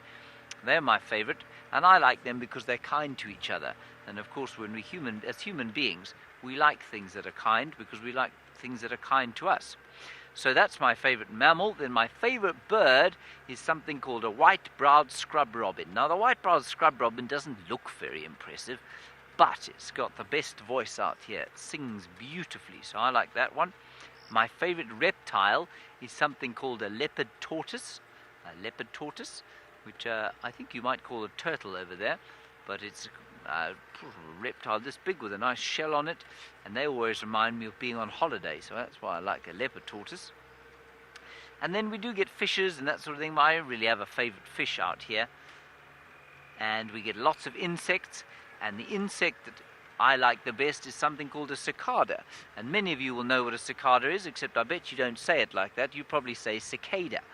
And I like cicadas because they make a beautiful sound that reminds me of the summertime.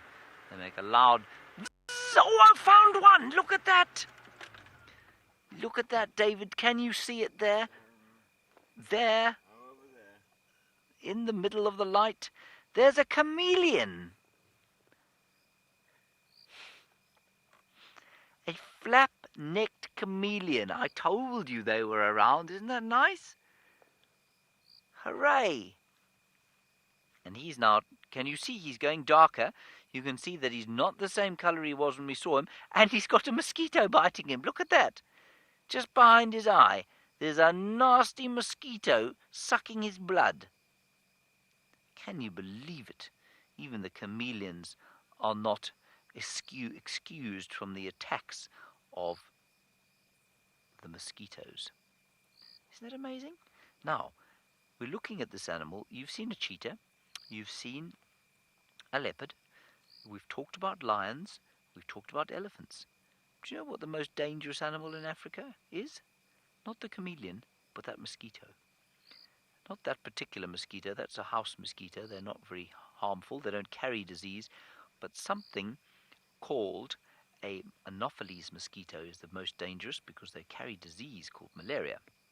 And Ariana, you're wondering what the chameleon eats. Well, I've got to tell you, if that chameleon, you can see it looking at the mosquito, if that chameleon could bend its tongue backwards, it would definitely eat that mosquito. They eat largely grasshoppers and flies and other small insects and things like that. And they do that by shooting their tongues out. They grab them, normally during the day, and they'll climb off the trees in the day, and they'll walk along the ground and try and catch themselves some insects that will land, well, they can stay in the trees, on the ground or in the trees. And they move very, very slowly. They're very patient. They sneak up on the animals that they're trying to eat. Isn't that cool? Now, we only get one kind of chameleon here, and that's called a flap-necked chameleon. Now, J. Leandre, that's an interesting name. You say, how many colors can a chameleon turn into? You know, there are a lot of stories about chameleons changing colors. Most of them are not true. They can change into different colors of green. You can see this one's changed color already. He's changed to the same color as the leaves around him. He was almost white when I spotted him. That's how I spotted him. Now I wouldn't be able to see him. So if I took the lights off him now, you can see he's exactly the same color as the leaves around him, I wouldn't be able to see him. I've seen them also brown, so you see those little bits of brown on him? I've seen them that color before, but those somewhere between that green and that brown that I saw, that's basically the colors that they can become. So if you put him on a piece of red paper, he can't go red, I'm afraid. I always used to think that a chameleon could go any color that you put him on. So if you put him on some red or some bright yellow, then he'd become red or bright yellow or blue, but that's not the case. He's very special.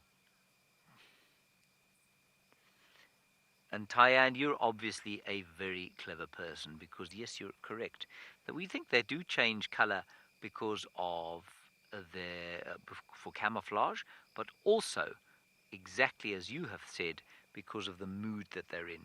And there are a number of animals out here that change color because of the mood that they're in. And when a chameleon is stressed, we think that it goes a little bit lighter. But, you know, if you look at that chameleon, you can see that it was much brighter when we put the light on it.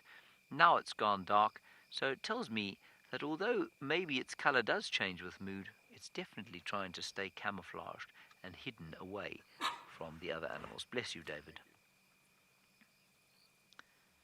Right, so I think we should move slowly along. We've had a wonderful chameleon sighting. Now, I want you to try and help me see if we can't spot another one. Let's see, we've got 5 minutes left. See if we can't find another chameleon.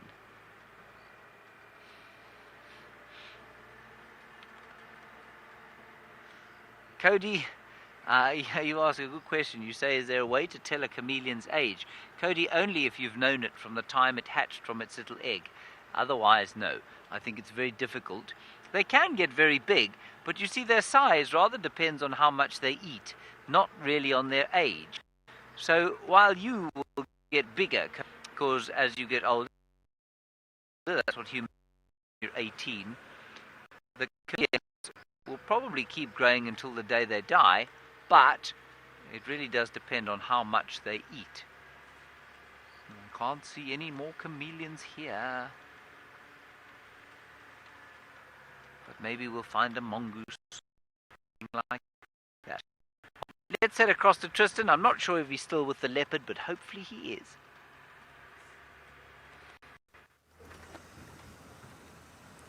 Unfortunately not, James. Our leopard went into a very, very thick area, and it was impossible to follow him any further. He went into this very, very, very deep drainage of lots of trees, and I just couldn't get the car anywhere near where he was, so we unfortunately lost him. So now we are just slowly trying to go back towards home, because it's almost time for home, and we're going to try and see if we can find any signs of bush babies.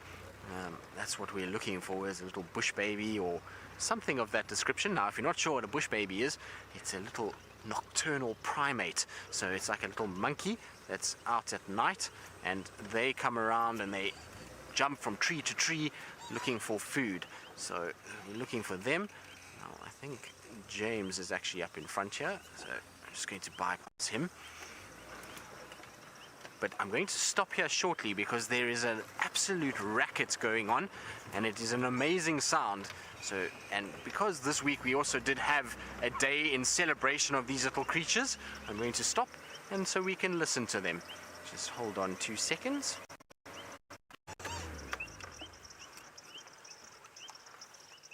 Alright, so if you listen very, very carefully, you're going to hear lots of squeaking and high-pitched calls.